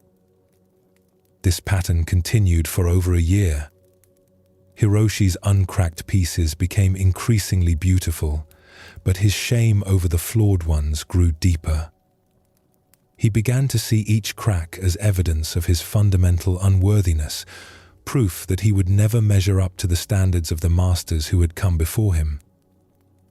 One morning, Kenji arrived at his workshop to find Hiroshi sitting on the floor, surrounded by the broken shards of what had clearly been his finest work yet. The pieces showed remarkable skill and artistic vision, but a single crack had run down one side of the main vessel. Hiroshi's eyes were red with tears of frustration and disappointment. "I can't do this anymore, Master," Hiroshi said without looking up. "I've been trying for more than a year, and I still can't create a perfect piece. Maybe I'm just not meant to be a potter. Maybe I should return to farming where my failures won't dishonor an ancient tradition." Kenji looked at the beautiful shards scattered across his workshop floor, then at his despairing student. Something in the young man's genuine anguish touched a place in Kenji's heart that had been closed for many years. Without saying a word, he walked to a special cabinet that Hiroshi had never seen opened. From the cabinet, Kenji removed a tea bowl unlike anything Hiroshi had ever seen. It was clearly very old, its surface marked by a network of fine golden lines that caught the morning light like captured sunbeams. The entire piece seemed to glow with warmth and character. "This bowl," Kenji said softly, "was made by my great-great-grandfather, the founder of our family tradition. It is our most treasured possession, worth more than everything else in this workshop combined." Hiroshi looked at the bowl in amazement, but also confusion. "Master, forgive me, but it's covered in cracks." "Yes," Kenji said, his voice filled with a gentleness Hiroshi had never heard before. "This bowl was broken completely during an earthquake when my great-great-grandfather was still alive. Instead of throwing it away, he mended it using a technique called Kintsugi, filling the cracks with lacquer mixed with powdered gold." He held the bowl up to catch the light streaming through the workshop window. "Look closely, Hiroshi. The cracks are not flaws to be hidden. They have become the most beautiful part of the piece. They tell the story of the bowl's journey, its resilience, its ability to be broken and made whole again." Hiroshi stared at the golden veins running through the ceramic, beginning to understand something that would change his entire relationship with his craft and with himself. "My great-great-grandfather taught that our cracks do not make us less than we were before," Kenji continued. "They make us more beautiful, more valuable, more worthy of admiration. A perfect bowl that has never been tested, never been broken, never been mended, tells no story. But a bowl that has been shattered and lovingly repaired tells the story of resilience, of love, of the beauty that comes from accepting our imperfections." With infinite care, Kenji gathered the pieces of Hiroshi's broken vessel from the workshop floor. "Would you like to learn Kintsugi?" he asked. "Would you like to learn how to make this piece more beautiful than it ever was when it was perfect?" Through tears of relief and recognition, Hiroshi nodded. As they worked together to mend the broken pottery with threads of gold, both master and student discovered something profound about the nature of true beauty and the healing power of embracing our flaws rather than hiding them. This story reveals something beautiful about shame and how we can transform our relationship with our perceived failures and imperfections. Most of us are taught, like Hiroshi, that our worth depends on being flawless, that any crack in our performance or character makes us less valuable, less lovable, less worthy of respect. But the art of Kintsugi teaches us something radically different. Our breaks and cracks, our failures and imperfections can become the most beautiful and valuable parts of who we are. When we learn to honor our wounds rather than hide them, when we find ways to mend ourselves with golden care rather than throwing ourselves away, we discover a beauty that untested perfection could never achieve. Shame tells us that our flaws make us fundamentally defective, that we must hide our struggles and failures to be worthy of love and acceptance. It whispers that everyone else has figured out how to be perfect while we alone are broken. But this is one of shame's cruelest lies. Every human being has cracks, has been broken in some way, has areas where they feel inadequate or wounded. The difference between those who suffer under shame and those who have learned to transform it lies not in the presence or absence of flaws, but in how we relate to our imperfections. When we try to hide our cracks, they remain sources of pain and vulnerability.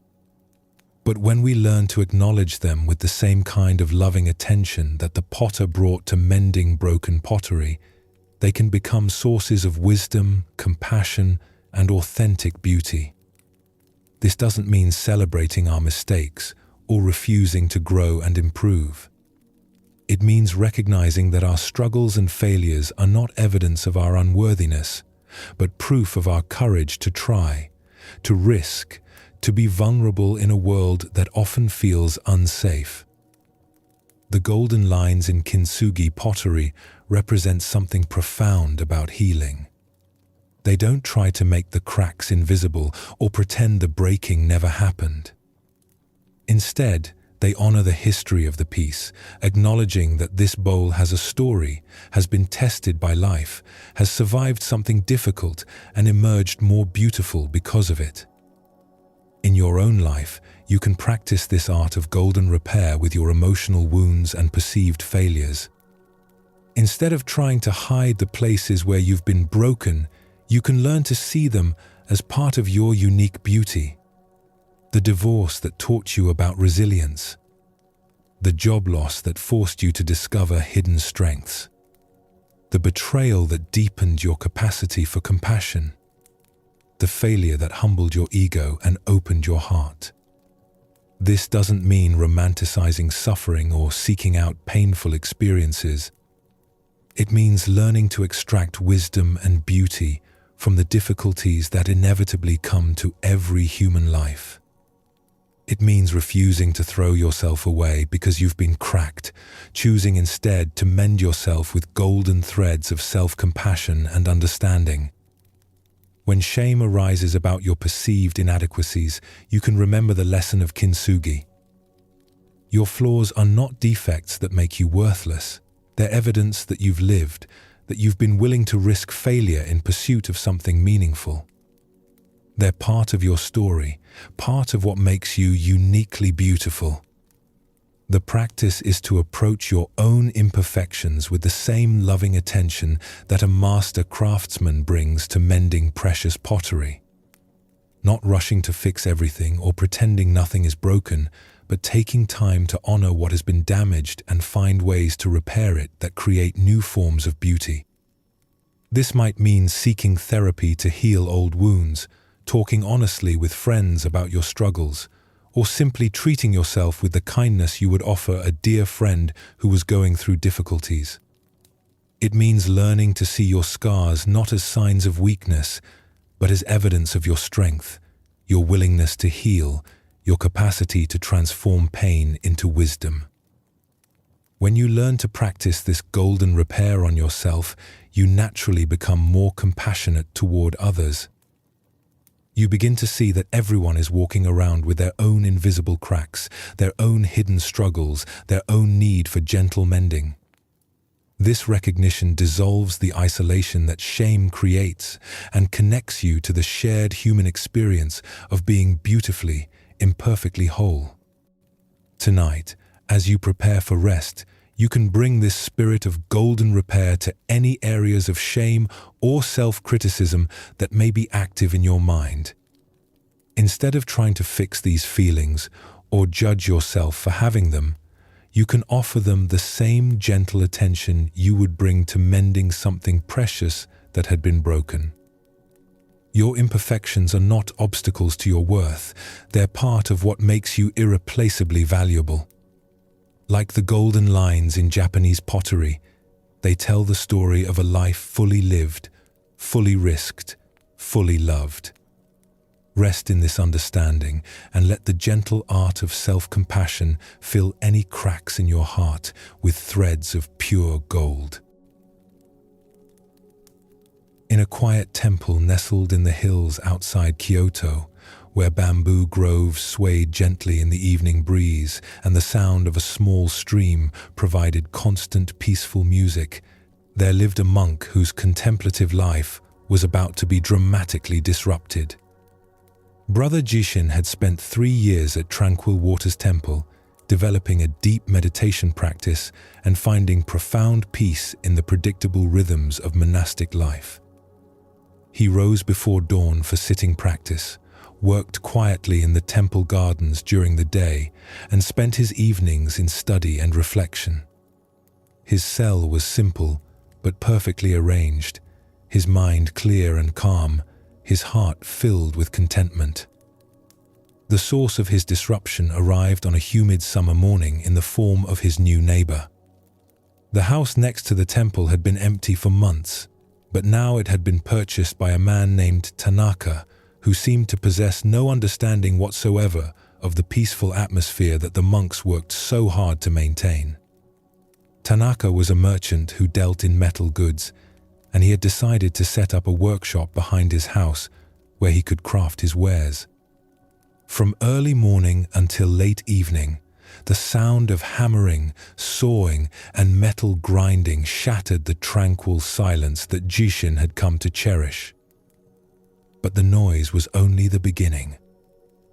Tanaka had a loud voice that he used liberally, calling out to his workers, haggling with customers, and engaging in boisterous conversations that carried clearly across the temple grounds.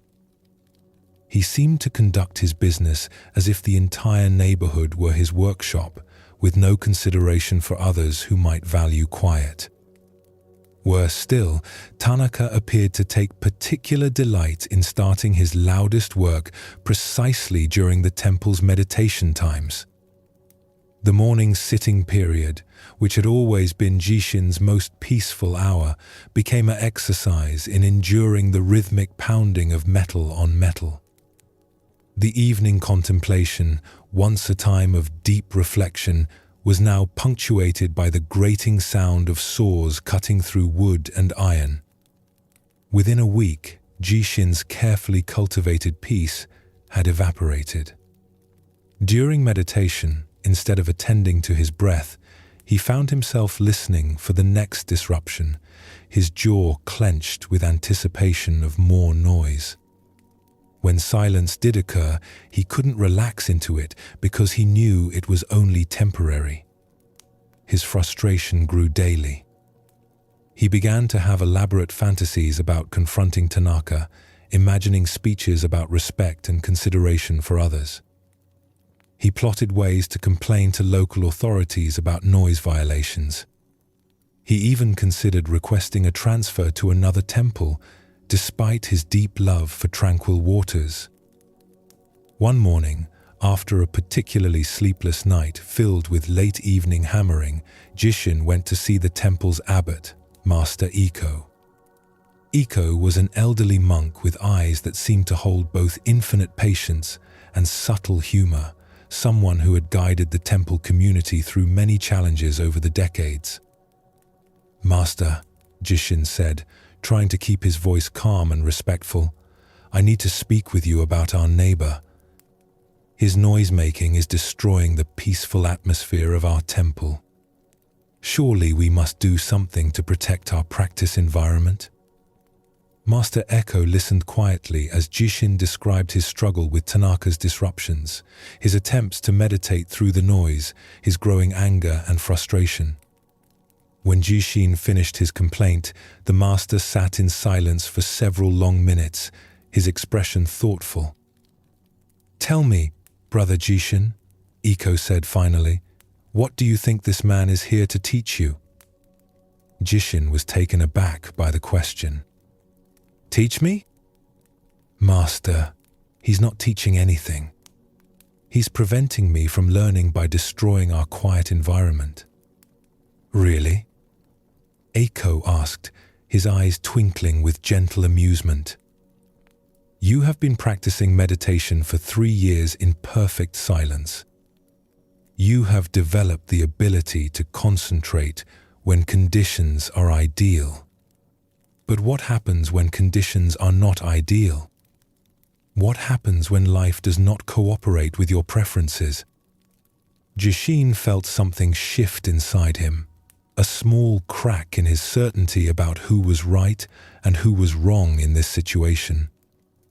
"This merchant," Iko continued, "has appeared at exactly the right time to show you where your practice is still incomplete. Any student can find peace in a perfectly quiet environment.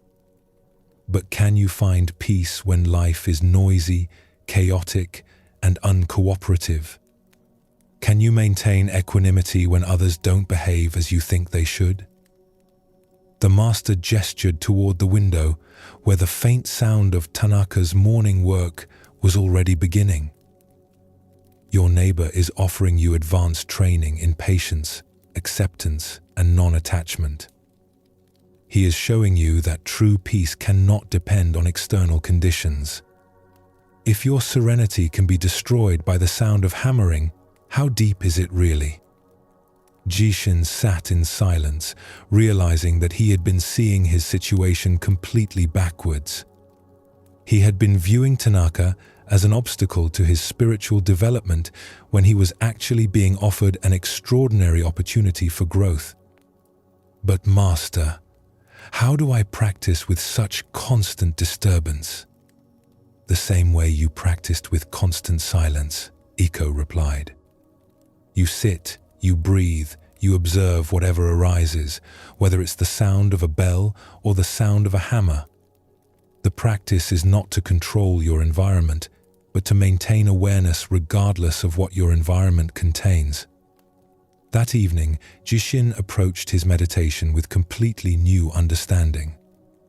When Tanaka's hammering began, instead of tensing against it, Jishin included it in his awareness. Instead of seeing it as disruption, he experienced it as part of the rich texture of life unfolding around him. Instead of fighting for quiet, he found a deeper quiet that could hold all sounds without being disturbed by them. Over the following months, Jishin's practice deepened in ways he had never imagined possible. He learned to meditate in conditions that would have been impossible before. More importantly, he developed the kind of inner stability that remained unshaken regardless of external circumstances. When Tanaka eventually moved his workshop to a different location, Jishin found himself almost missing the challenges his neighbor had provided. The merchant had been, without knowing it, one of the most effective meditation teachers Jishin had ever encountered. Most of us go through life with an unconscious expectation that other people should behave in ways that make our lives easier and more pleasant. When they don't, when they're loud when we want quiet, busy when we want calm, demanding when we want space, we automatically assume something is wrong and needs to be fixed. But what if these challenging people are actually serving an essential function in our spiritual development?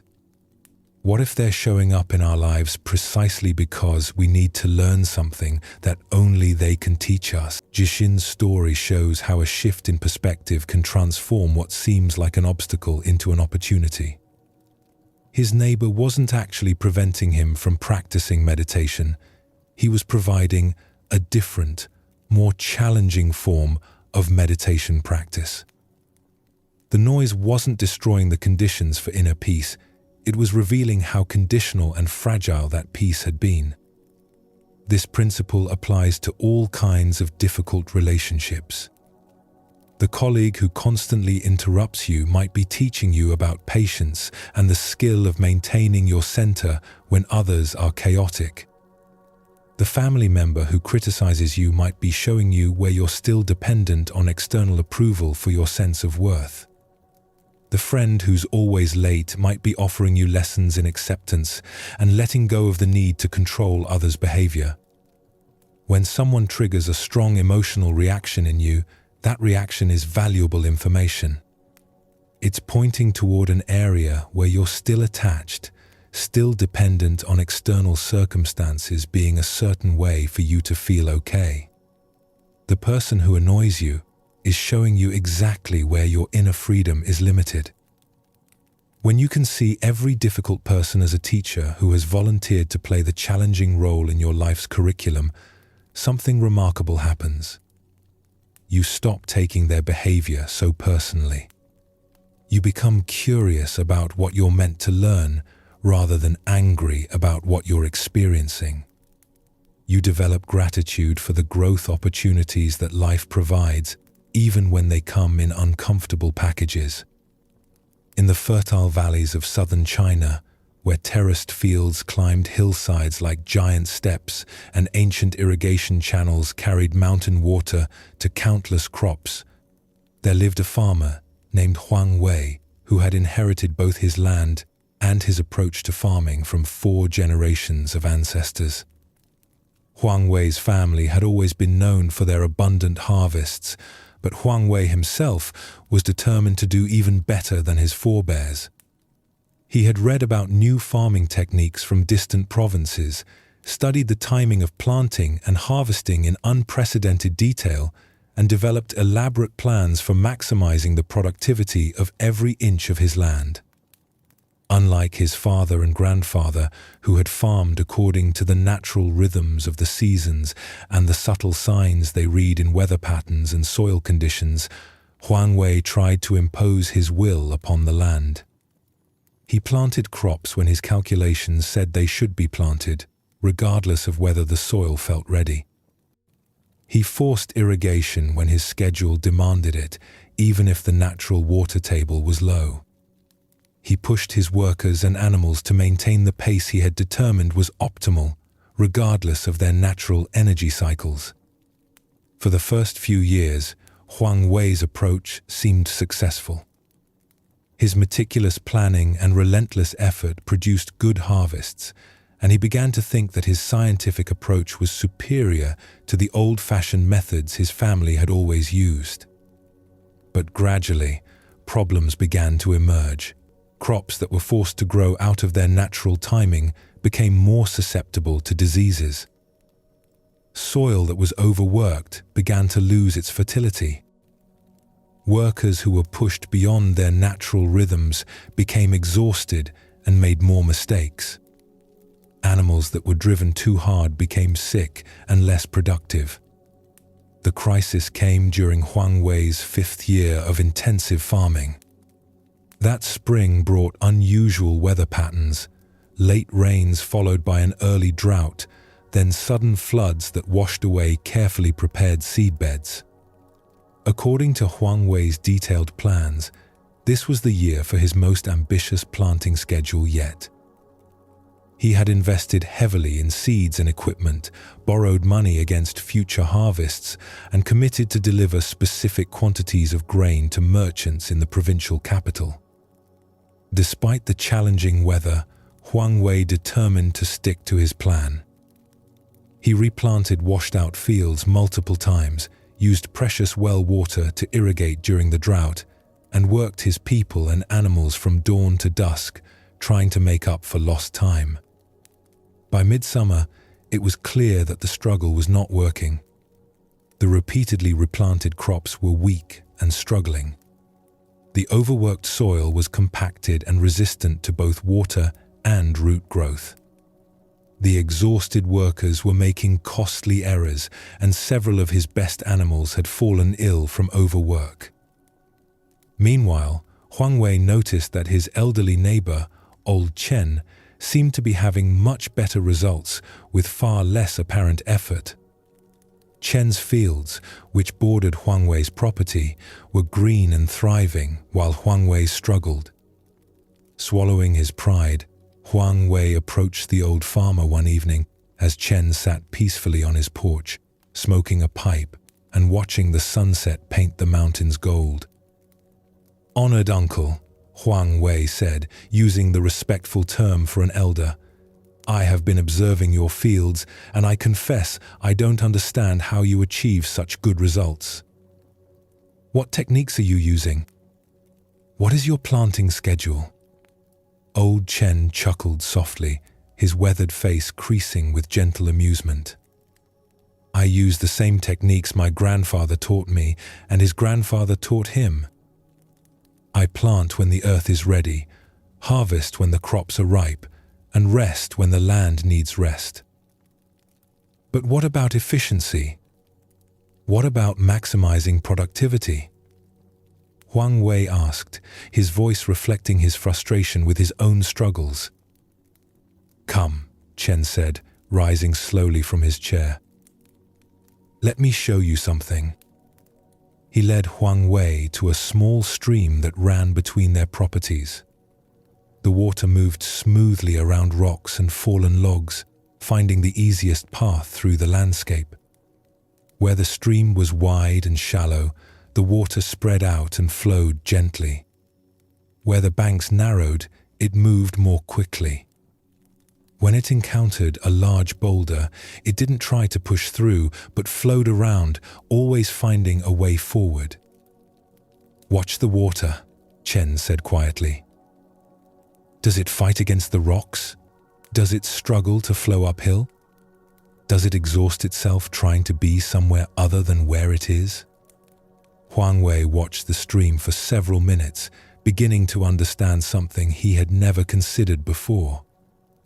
The water accomplishes its goal of reaching the sea not through force, but through constant, patient movement in harmony with the landscape it encounters, Chen continued.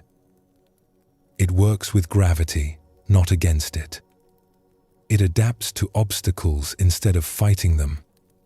It finds the natural path rather than insisting on an artificial one.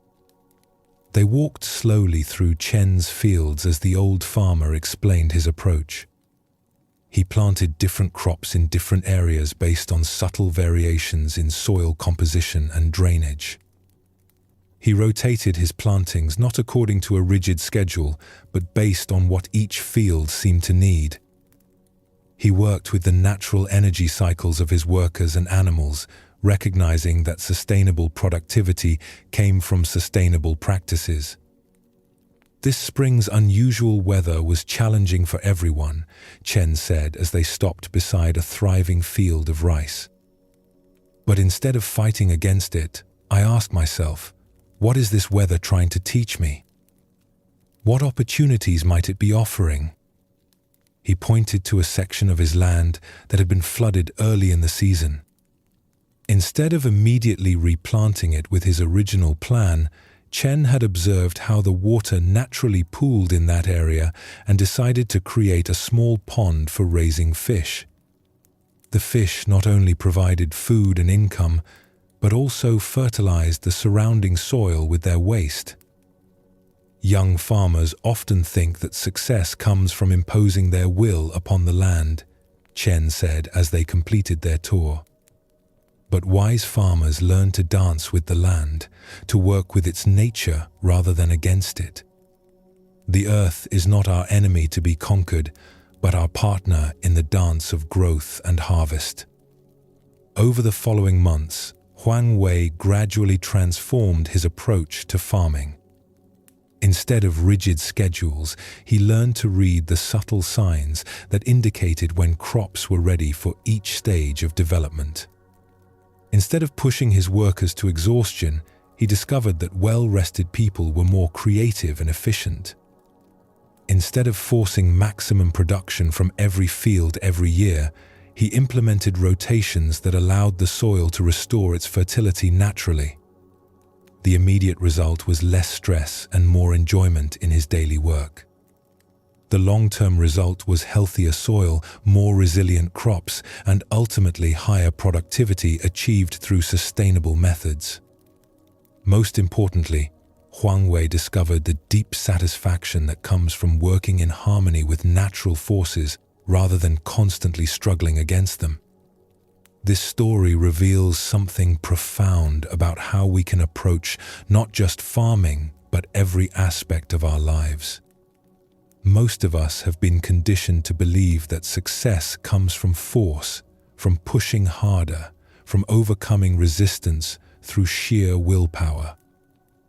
But nature teaches us a different way, the path of intelligent cooperation with the forces already at work in our lives. Old Chen's stream offers a perfect metaphor for this alternative approach. Water accomplishes its goal of reaching the sea not through struggle, but through persistent movement in harmony with the landscape it encounters. It doesn't waste energy fighting against obstacles, but finds creative ways to flow around them.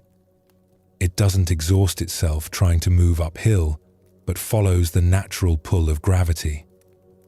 This is what wise teachers mean when they speak of living according to nature or following the natural way. It's not about becoming passive or giving up our goals, but about learning to distinguish between effort that works with life's natural patterns and struggle that works against them. In our personal lives, this might mean recognizing our natural energy rhythms and working with them rather than against them. Some people are naturally more creative in the morning, others in the evening. Some work best in intense bursts followed by periods of rest. Others prefer steady, consistent effort. When we honor these natural patterns, instead of forcing ourselves into artificial schedules, we often find we accomplish more with less stress. It also means learning to read the subtle signs that indicate when we're ready for different kinds of growth or change. Just as Chen knew when his fields were ready for planting, we can learn to sense when we're ready for new challenges, when we need rest and restoration, when it's time to let go of something that's no longer serving us. The Buddha's teaching about the middle way points to this same wisdom. It's the path between the extremes of indulgence and deprivation, between pushing too hard and not trying at all. It's the sweet spot where effort feels natural rather than forced, where we're moving toward our goals but not at the expense of our well-being. One of the most practical applications of this teaching is learning to work with our emotions rather than fighting against them. When we're feeling sad, instead of immediately trying to cheer up, we can ask what this sadness might be trying to tell us. When we're feeling afraid, instead of forcing ourselves to be brave, we can explore what this fear is trying to protect. When we're feeling angry, instead of suppressing it or acting it out, we can investigate what boundary might need attention. This doesn't mean wallowing in difficult emotions or using them as excuses for harmful behavior. It means learning to treat our emotional life like Chen treated his farming, with attention, respect, and willingness to work with what's actually happening rather than what we think should be happening. The same principle applies to our relationships with others. Instead of trying to control or change people, we can learn to accept them as they are while making wise choices about how to respond to their behavior. Instead of forcing relationships to be what we want them to be, we can appreciate what they actually offer while maintaining healthy boundaries. Living according to nature also means accepting the cycles and seasons of life. Just as Chen understood that fields need periods of rest to maintain their fertility, we can learn to honor the times in our lives when we need to step back, reflect, and restore our energy rather than constantly pushing for external achievement. This might mean taking breaks when we're feeling overwhelmed, saying no to commitments that don't align with our values, or allowing ourselves to grieve losses fully rather than rushing to move on. It means recognizing that sustainable happiness comes from working with our humanity rather than trying to transcend it. The practice is to become more sensitive to the natural flows and rhythms in your own life. Notice when you feel energized and when you feel depleted. Pay attention to which activities feel effortless and which require excessive force. Observe which relationships feel nourishing and which feel draining. This doesn't mean only doing what's easy or avoiding all challenges. It means learning to distinguish between effort that feels aligned with your deepest nature and struggle that comes from fighting against yourself or life's natural patterns. Good effort feels like flowing downstream rather than swimming upstream, like dancing rather than wrestling. On the slopes of Mount Eme, where ancient temples perched on misty peaks and pilgrims climbed stone steps worn smooth by countless feet, there grew a tree that had become famous throughout the region for its remarkable ability to survive in impossible conditions. The tree was an ancient pine, over 300 years old, that clung to a narrow ledge of rock high on the mountain face. Its roots had somehow found purchase in tiny cracks in the stone, drawing sustenance from minimal soil and rainwater that collected in the crevices. Despite facing fierce winds, ice storms, lightning strikes, and occasional rockfalls, the tree not only survived but thrived, its branches reaching toward the sky with graceful strength. pilgrims would often stop to marvel at this tree, wondering how it managed to flourish in such challenging conditions. Many would sit beneath its sparse shade to rest and contemplate the lessons it might offer about resilience and endurance. One summer, a young monk named Huiming was making his first pilgrimage to the sacred mountain. Huiming was going through a particularly difficult period in his life. He had recently lost his master to illness, felt uncertain about his spiritual progress, and was struggling with doubts about his chosen path. Everything in his life seemed hard, requiring tremendous effort just to maintain basic equilibrium. When Huiming reached the famous tree, he was exhausted from the climb and discouraged by his own struggles. He sat beneath its branches and looked up at its strong, flexible limbs swaying gently in the mountain breeze. "How do you do it?" he asked aloud, feeling somewhat foolish for talking to a tree, but desperate for guidance. "How do you stay strong when everything is against you?" To his surprise, an elderly woodcutter who had been gathering fallen branches nearby overheard his question and approached with a gentle smile. "You're asking the tree how it survives," the old man said, settling down beside Huiming on the rocky ledge. "I've been watching this tree for 60 years, and I think I can tell you its secret." The woodcutter's name was Lao Jiang, and he had spent his entire life in these mountains.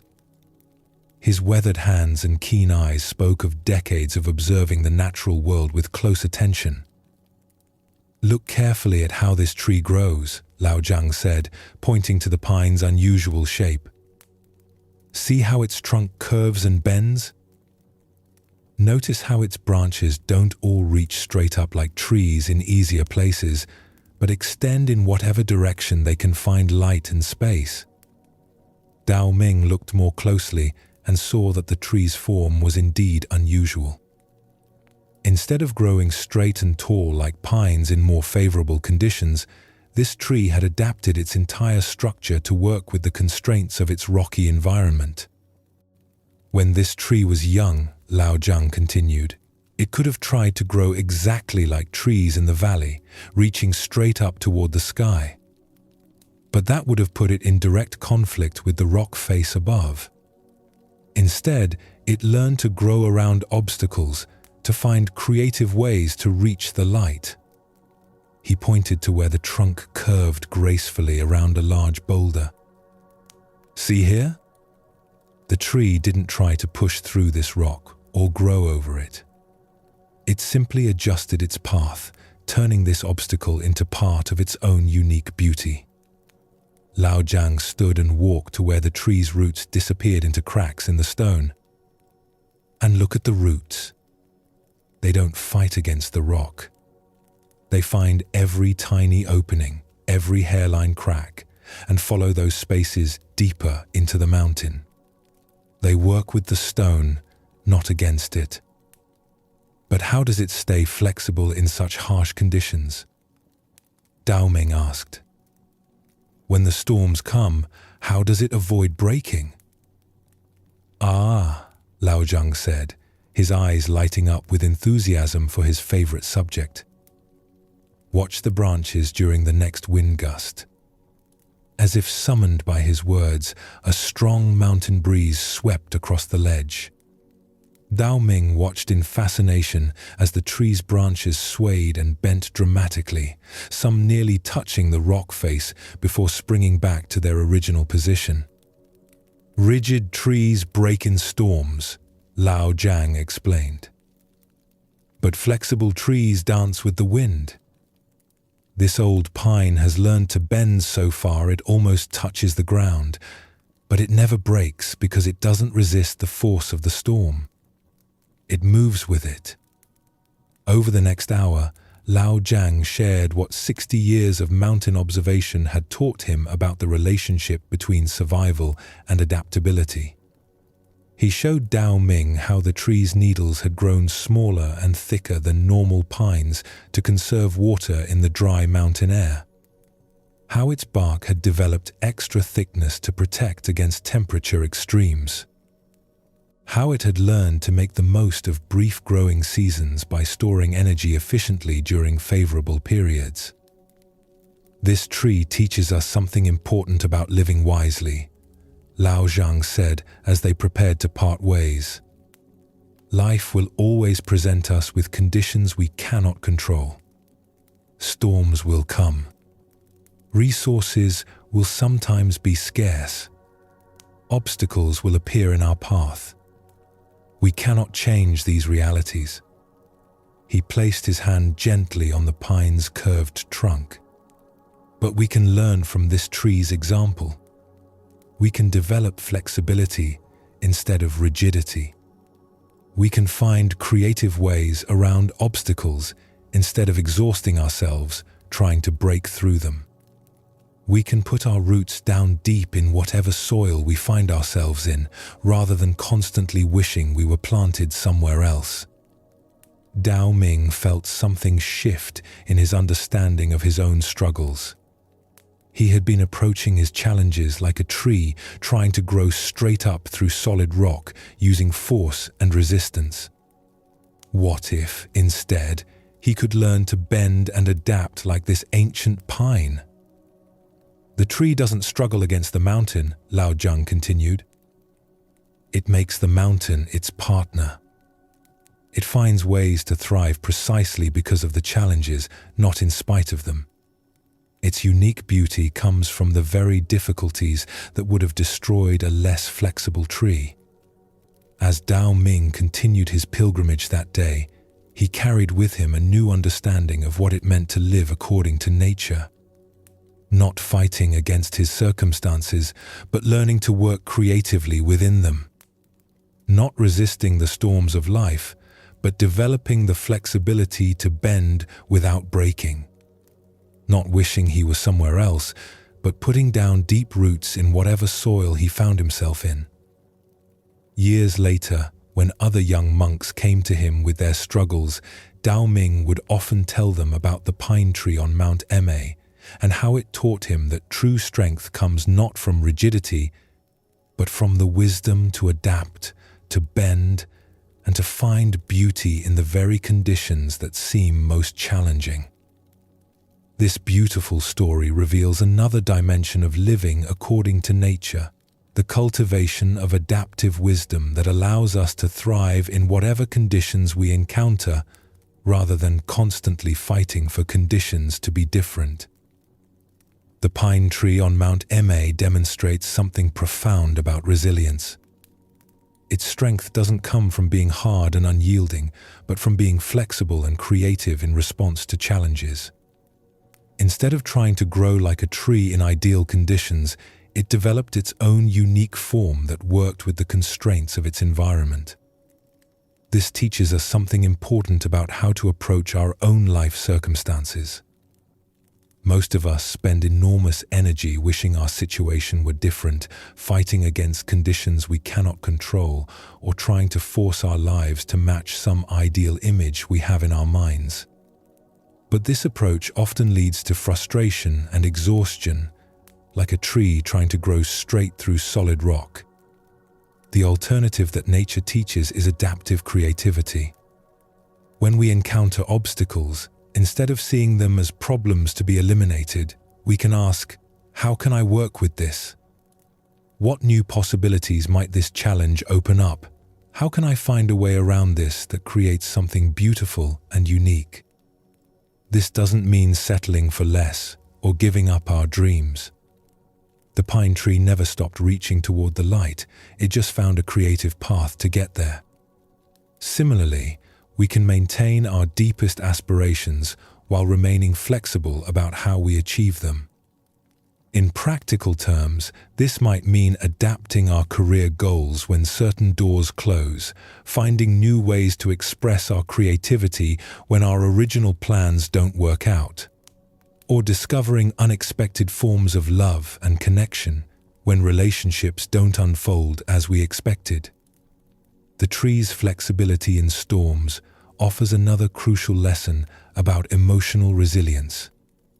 When difficult emotions arise, fear, anger, sadness, disappointment, we often try to resist them or fix them immediately.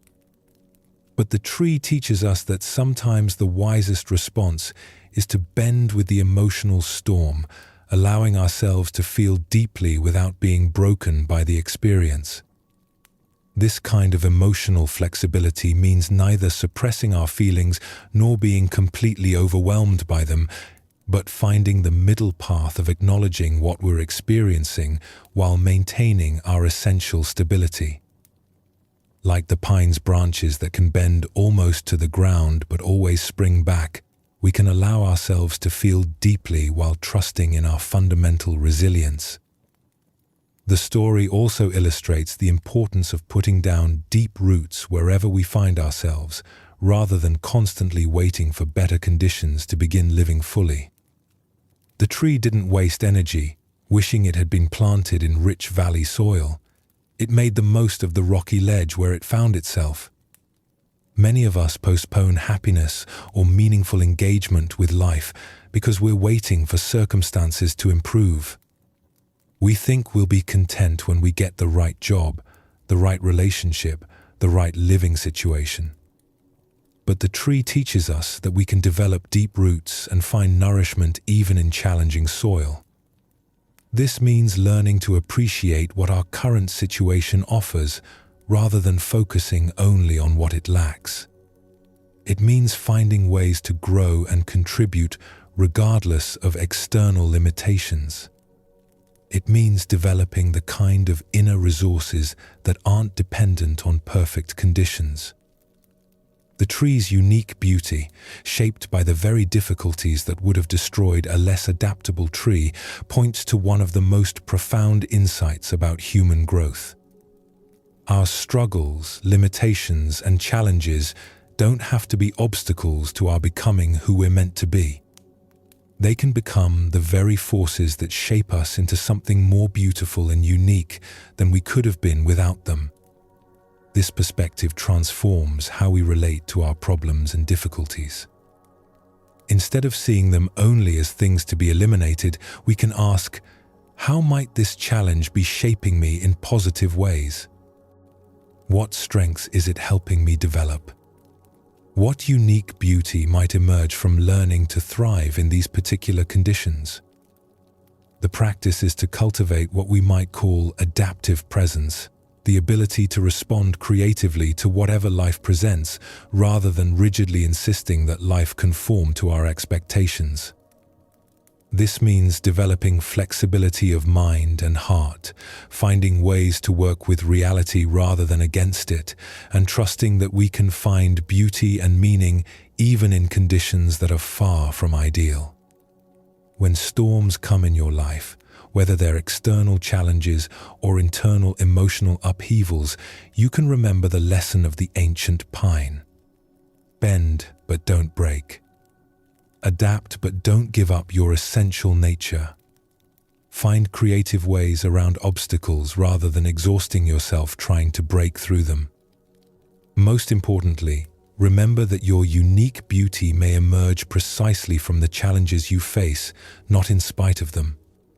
The conditions you might wish were different could be the very forces that are shaping you into someone more resilient, compassionate, and wise than you could have become in easier circumstances. Tonight, as you settle into rest, you can practice this adaptive presence with whatever you're experiencing right now. Instead of fighting against tiredness, stress, or any difficult emotions that may be present, you can allow yourself to bend with them, trusting in your fundamental resilience and your capacity to find your way to peace. Like the pine tree's roots finding nourishment in tiny cracks in stone, you can find sustenance and stability even in challenging conditions. Rest in this trust and let the natural wisdom of adaptation carry you gently into sleep. In a small temple high in the mountains of Tibet, where the air was so thin that every breath was a conscious act, and the silence so deep it seemed to ring like a bell, there lived a monk whose life was about to be transformed by forces completely beyond his control.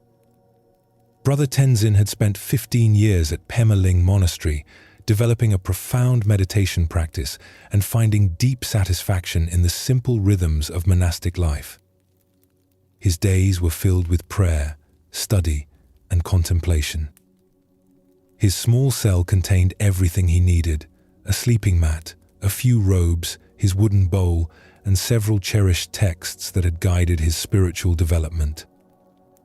Tenzin had never been a wealthy man, even before becoming a monk, but the monastery had always provided for his basic needs. There was simple food, adequate shelter, and the precious opportunity to dedicate his life to spiritual practice without worldly concerns. He felt genuinely grateful for this simple abundance and believed he had learned to appreciate life's essential gifts. One autumn morning, everything changed. A devastating earthquake struck the region, lasting only minutes but leaving destruction that would reshape the landscape forever. When the terrible shaking finally stopped and the dust settled, Tenzin emerged from the ruins to discover that his world had been completely transformed. The monastery's main buildings had collapsed. The library, with its irreplaceable ancient texts, lay buried under tons of stone. The kitchen, the meditation hall, the rooms where the monks had lived for generations, all were reduced to rubble. Most heartbreaking of all, several of the older monks, including Tenzin's beloved teacher, had been killed in the collapse. In a matter of minutes, Tenzin had lost almost everything he held dear. His teacher, his books, his comfortable cell, the predictable routines that had given structure to his life.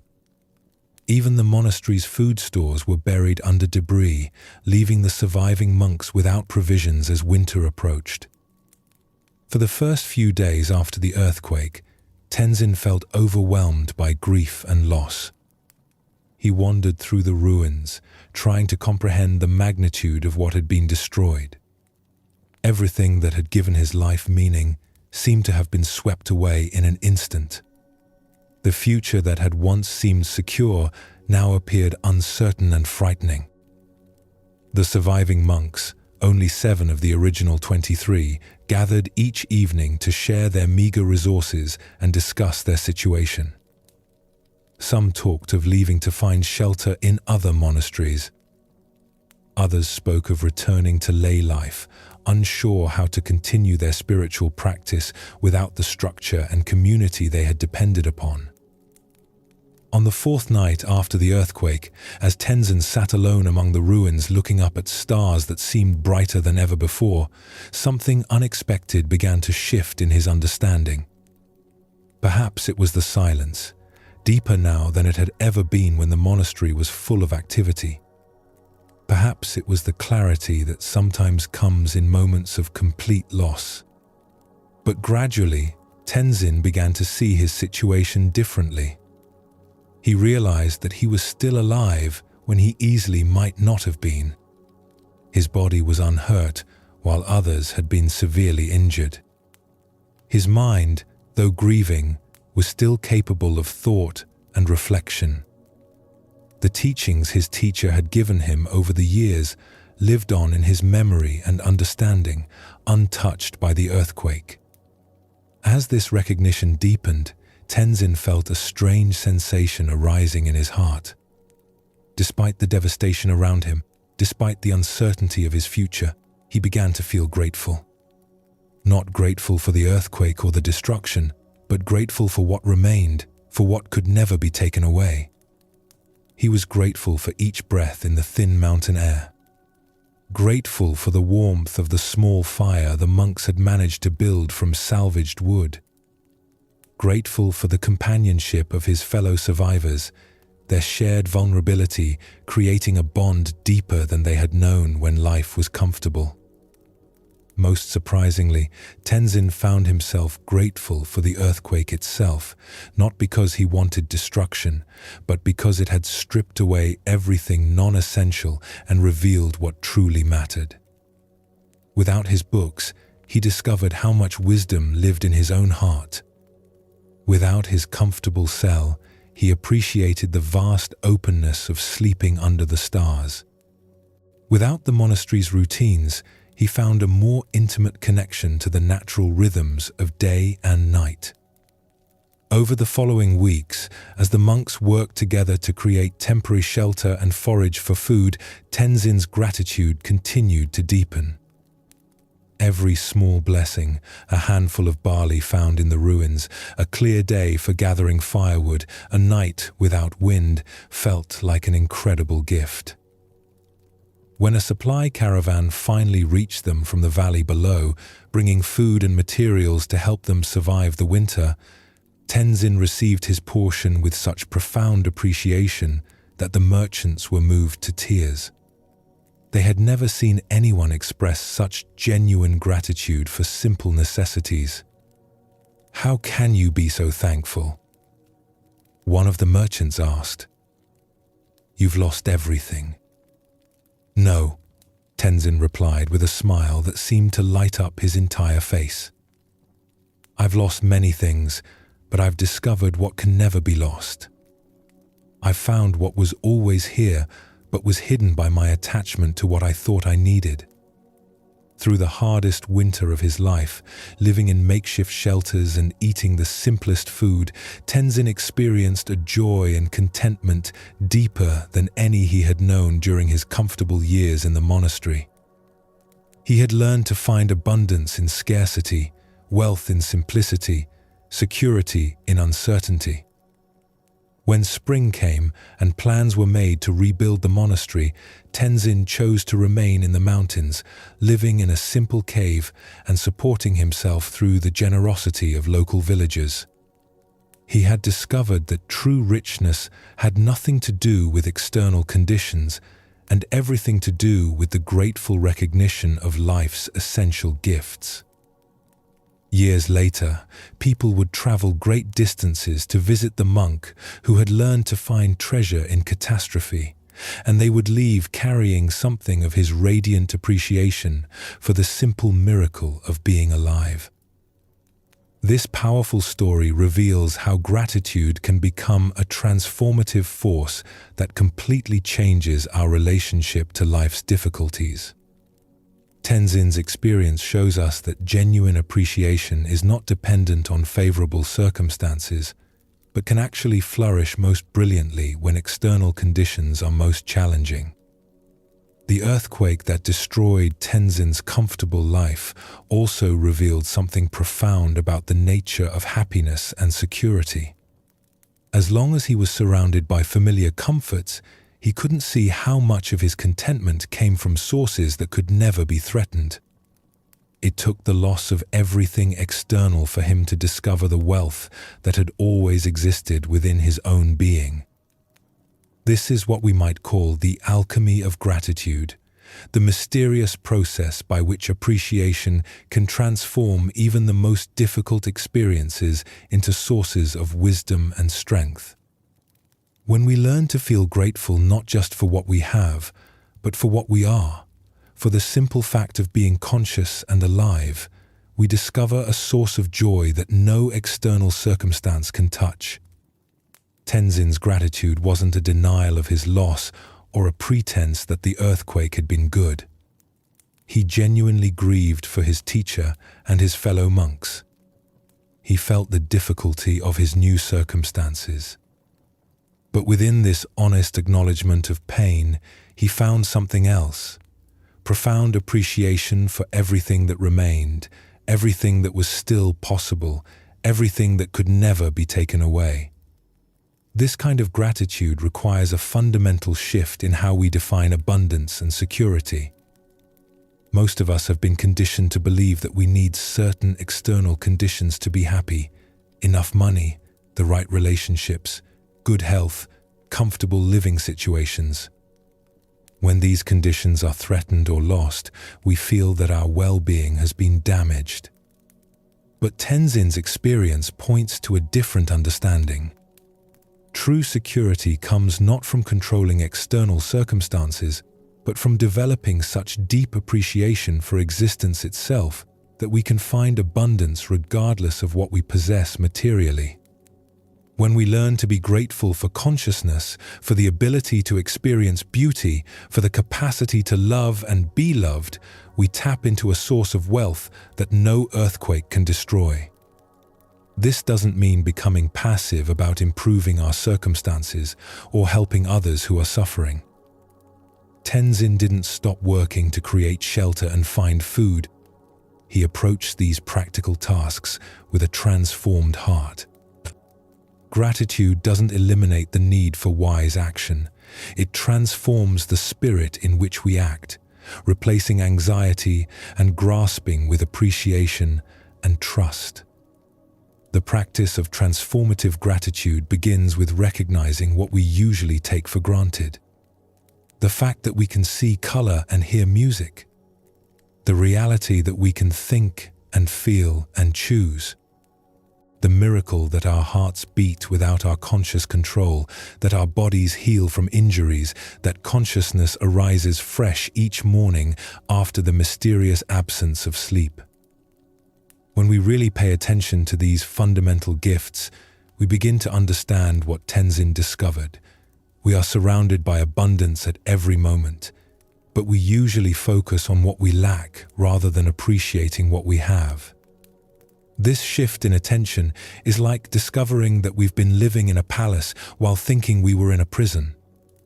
This kind of gratitude also extends to our difficulties and challenges.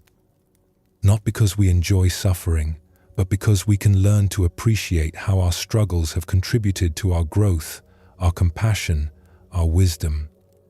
The relationship that ended taught us about our capacity for love. The job we lost forced us to discover hidden strengths. The illness showed us what really matters. When we can find genuine appreciation for the role that difficulties have played in shaping who we are, we discover what Tenzin found, that there are no purely negative experiences, only experiences we haven't yet learned to receive as gifts. This transformative gratitude naturally leads to what the Buddha called great compassion, the recognition that all beings are struggling with similar challenges, all seeking happiness, all deserving of kindness. When we're truly grateful for our own life, including its difficulties, we naturally want to help others find the same appreciation and peace.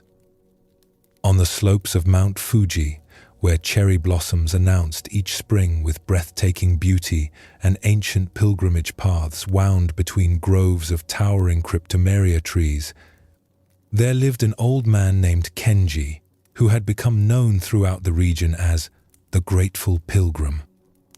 Kenji had not always been known for his appreciation and contentment. In his younger years, he had been a successful but restless businessman, always seeking the next opportunity, the next achievement, the next acquisition that might finally bring him lasting satisfaction. He had accumulated wealth, status, and recognition, but somehow the happiness he sought remained elusive.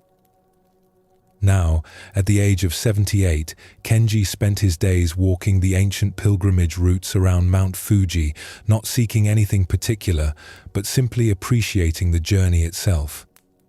Travelers who encountered him on the mountain paths were often struck by his radiant contentment and his ability to find wonder in the smallest details of each day.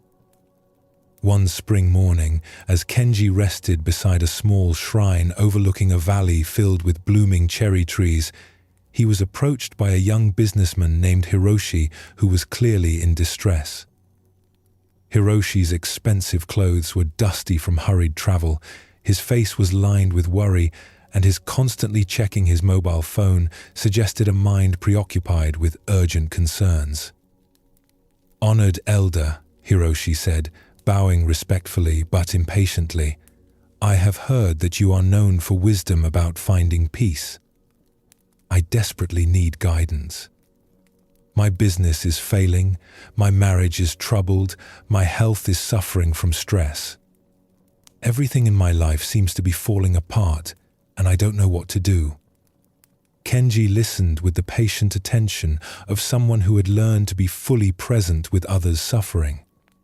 When Hiroshi finished describing his difficulties, the old man was quiet for several minutes, simply watching the cherry blossoms drift on the morning breeze.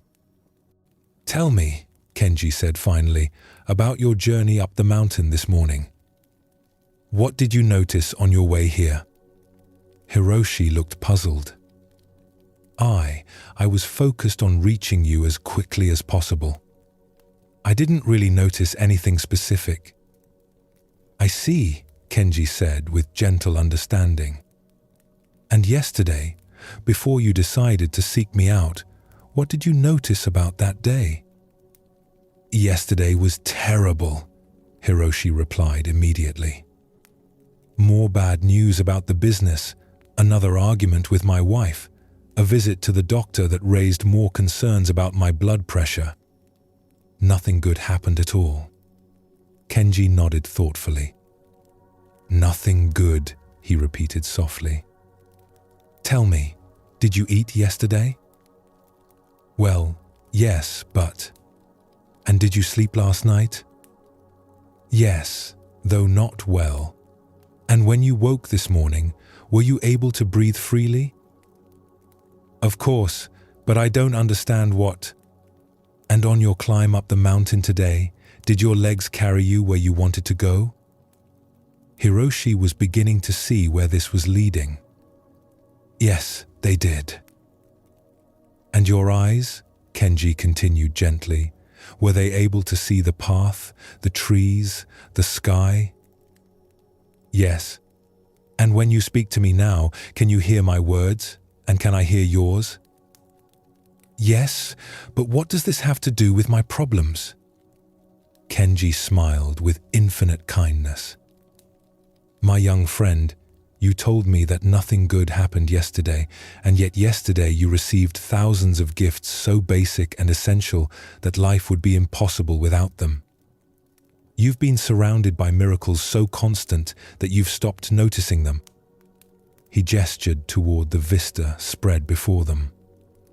"In your urgency to reach me, you walked past countless cherry blossoms that will never exist again in exactly this form. You missed the sound of birds welcoming the morning, the feel of cool mountain air filling your lungs, the simple miracle of being alive on a spring day on this beautiful mountain." Hiroshi looked around as if seeing his surroundings for the first time. The view was indeed spectacular, the sacred mountain rising majestically against a clear blue sky, the valley below carpeted with pink and white blossoms, the ancient forest extending in all directions like a green sea. "I've been so focused on my problems," Hiroshi said slowly, "that I've been blind to everything else." "This is the human condition," Kenji replied with compassion. "We become so absorbed in what we lack, what we've lost, what we fear might happen, that we miss the abundance that surrounds us in every moment. We're like people dying of thirst while standing in a clear mountain stream." Over the next hour, Kenji shared the story of his own transformation. He described how his relentless pursuit of success had left him feeling empty and exhausted, how a heart attack at age 55 had forced him to reconsider what really mattered, how he had gradually learned to find contentment not by changing his circumstances, but by changing how he related to whatever circumstances he encountered. "I spent 40 years of my life waiting to be happy," Kenji said as they watched clouds drift across the mountain peaks. "Waiting for the next promotion, the next acquisition, the next achievement that would finally bring me satisfaction. But happiness was always just out of reach, always dependent on something that hadn't happened yet." He picked up a small stone from the path and held it in his weathered palm. "One day, sitting in a hospital bed after my heart attack, I realized that I had been looking for treasure in some distant place while ignoring the jewels scattered at my feet. I began to practice something very simple. Each morning, Before thinking about my problems or my goals, I would spend a few minutes appreciating things that were so basic I had always taken them for granted. What kinds of things? Hiroshi asked. The fact that I had survived another night and awakened to a new day. The reality that I could move my fingers and toes, that my senses were functioning, that I had access to clean water and nourishing food. The miracle that there were people in the world who loved me, even though I had often been too busy to fully appreciate their love. Kenji continued his practice right there on the mountain path, pointing out gifts that were immediately available.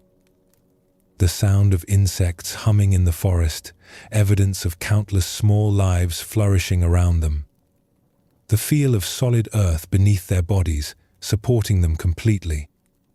The fact that they could communicate with words, sharing thoughts and feelings across the space between minds. The practice is simple, Kenji explained, but it changes everything. When you start each day by acknowledging gifts you normally ignore, you discover that you're surrounded by abundance. Your problems don't disappear, but they stop feeling like the entire story of your life. Hiroshi spent the rest of the day walking with Kenji, learning to notice what had always been there but had become invisible through familiarity. The old man's capacity for appreciation was contagious. By evening, Hiroshi found himself genuinely marveling at things he had never paid attention to before. Will this solve my business problems? Hiroshi asked as they prepared to part ways. Gratitude is not a magic formula for eliminating difficulties, Kenji replied. But it will change how you meet those difficulties. When you're grounded in appreciation for what you have, you make decisions from clarity rather than desperation. When you remember how much support is already available to you, you approach challenges with confidence rather than fear. 6 months later, Hiroshi returned to Mount Fuji to thank the old pilgrim. His external circumstances had indeed changed, some problems resolved, others accepted, all approached with a fundamentally different spirit. But more importantly, he had discovered what Kenji had found, that happiness was not something to be achieved in the future, but something to be recognized in the present, hidden in plain sight among the ordinary miracles of daily existence. This concluding story brings together all the wisdom we have explored on our journey together, showing how gratitude becomes the natural culmination of deep understanding about the nature of life and consciousness. Kenji's transformation illustrates something profound about human happiness. We spend most of our lives seeking satisfaction in future achievements, while overlooking the abundance that surrounds us in every moment. This is not because we're foolish or ungrateful by nature, but because our minds are conditioned to focus on problems and deficiencies rather than gifts and blessings. The practice that Kenji taught Hiroshi, beginning each day by acknowledging usually invisible gifts, is one of the most powerful ways to cultivate the kind of appreciation that can transform our entire relationship to life. When we regularly notice what we typically take for granted, our breathing, our senses, our ability to think and feel, the people who love us, we begin to understand that we are immersed in abundance at every moment. This awareness naturally leads to what we might call foundational gratitude, appreciation for existence itself rather than just for favorable circumstances. When we're grateful at this fundamental level, our happiness becomes much more stable because it's based on what is always available rather than on what comes and goes. This brings us full circle to where our journey began, with the understanding that true peace comes from within rather than from external conditions. All the practices we have explored together, developing firm purpose, becoming emotionally untouchable, protecting our inner garden, transforming fear and shame, learning from every encounter, living ethically, flowing with natural rhythms, all of these culminate in the recognition that we already have everything we need for contentment. When Tenzin lost everything in the earthquake, he discovered that his deepest treasures could never be taken away. When Kenji stopped chasing future happiness, he found that fulfillment had been present all along, disguised as ordinary experience. This is the ultimate teaching, that the peace we seek is not something we must create or achieve, but something we can recognize right now, in this moment, with whatever circumstances we are currently experiencing. This doesn't mean pretending that difficulties don't exist or that all circumstances are equally pleasant. It means discovering the layer of appreciation that can coexist with any external condition. We can feel grateful for our capacity to love even when we're experiencing heartbreak. We can appreciate our body's resilience even when we're dealing with illness. We can be thankful for our ability to learn and grow even when we're facing challenging lessons. The practice that integrates everything we have learned is beautifully simple. Regularly return your attention to what is working, what is supporting you, what gifts are present in this moment that you might normally overlook. This doesn't require any special circumstances or achievements. It can be done anywhere, anytime, with whatever you are experiencing right now. As our time together draws to a close, you might notice this practice naturally arising. Perhaps you feel grateful for having the opportunity to explore these teachings, for the quietness of this moment, for the simple fact that you can rest and reflect. Perhaps you appreciate your breathing, steady and reliable, without any effort on your part. Perhaps you feel thankful for whatever supports you right now, the surface beneath you, the shelter around you, the peace that is available in this very instant. This capacity for appreciation is always accessible. It doesn't depend on perfect circumstances or special achievements.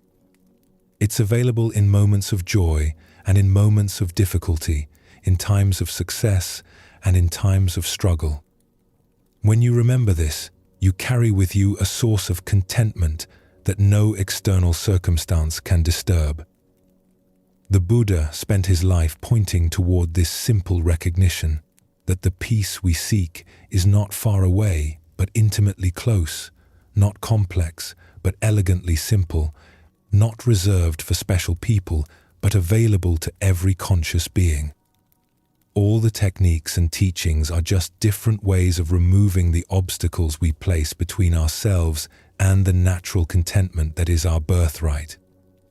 Tonight, as you settle into rest, you can practice this ultimate teaching. Instead of focusing on what you need to do tomorrow or what problems need solving, you can simply appreciate this moment of peace. Feel grateful for the opportunity to rest, for the natural process that will restore your body and mind while you sleep, for the simple miracle of being alive and aware. Let this appreciation be the last conscious experience of your day. Allow yourself to feel genuinely thankful for the journey we have taken together, for the wisdom traditions that have preserved these teachings across centuries, for your own willingness to explore what it means to live with greater peace and understanding. And as you drift towards sleep, carry with you the recognition that this contentment, this sense of completion and gratitude, is always available to you.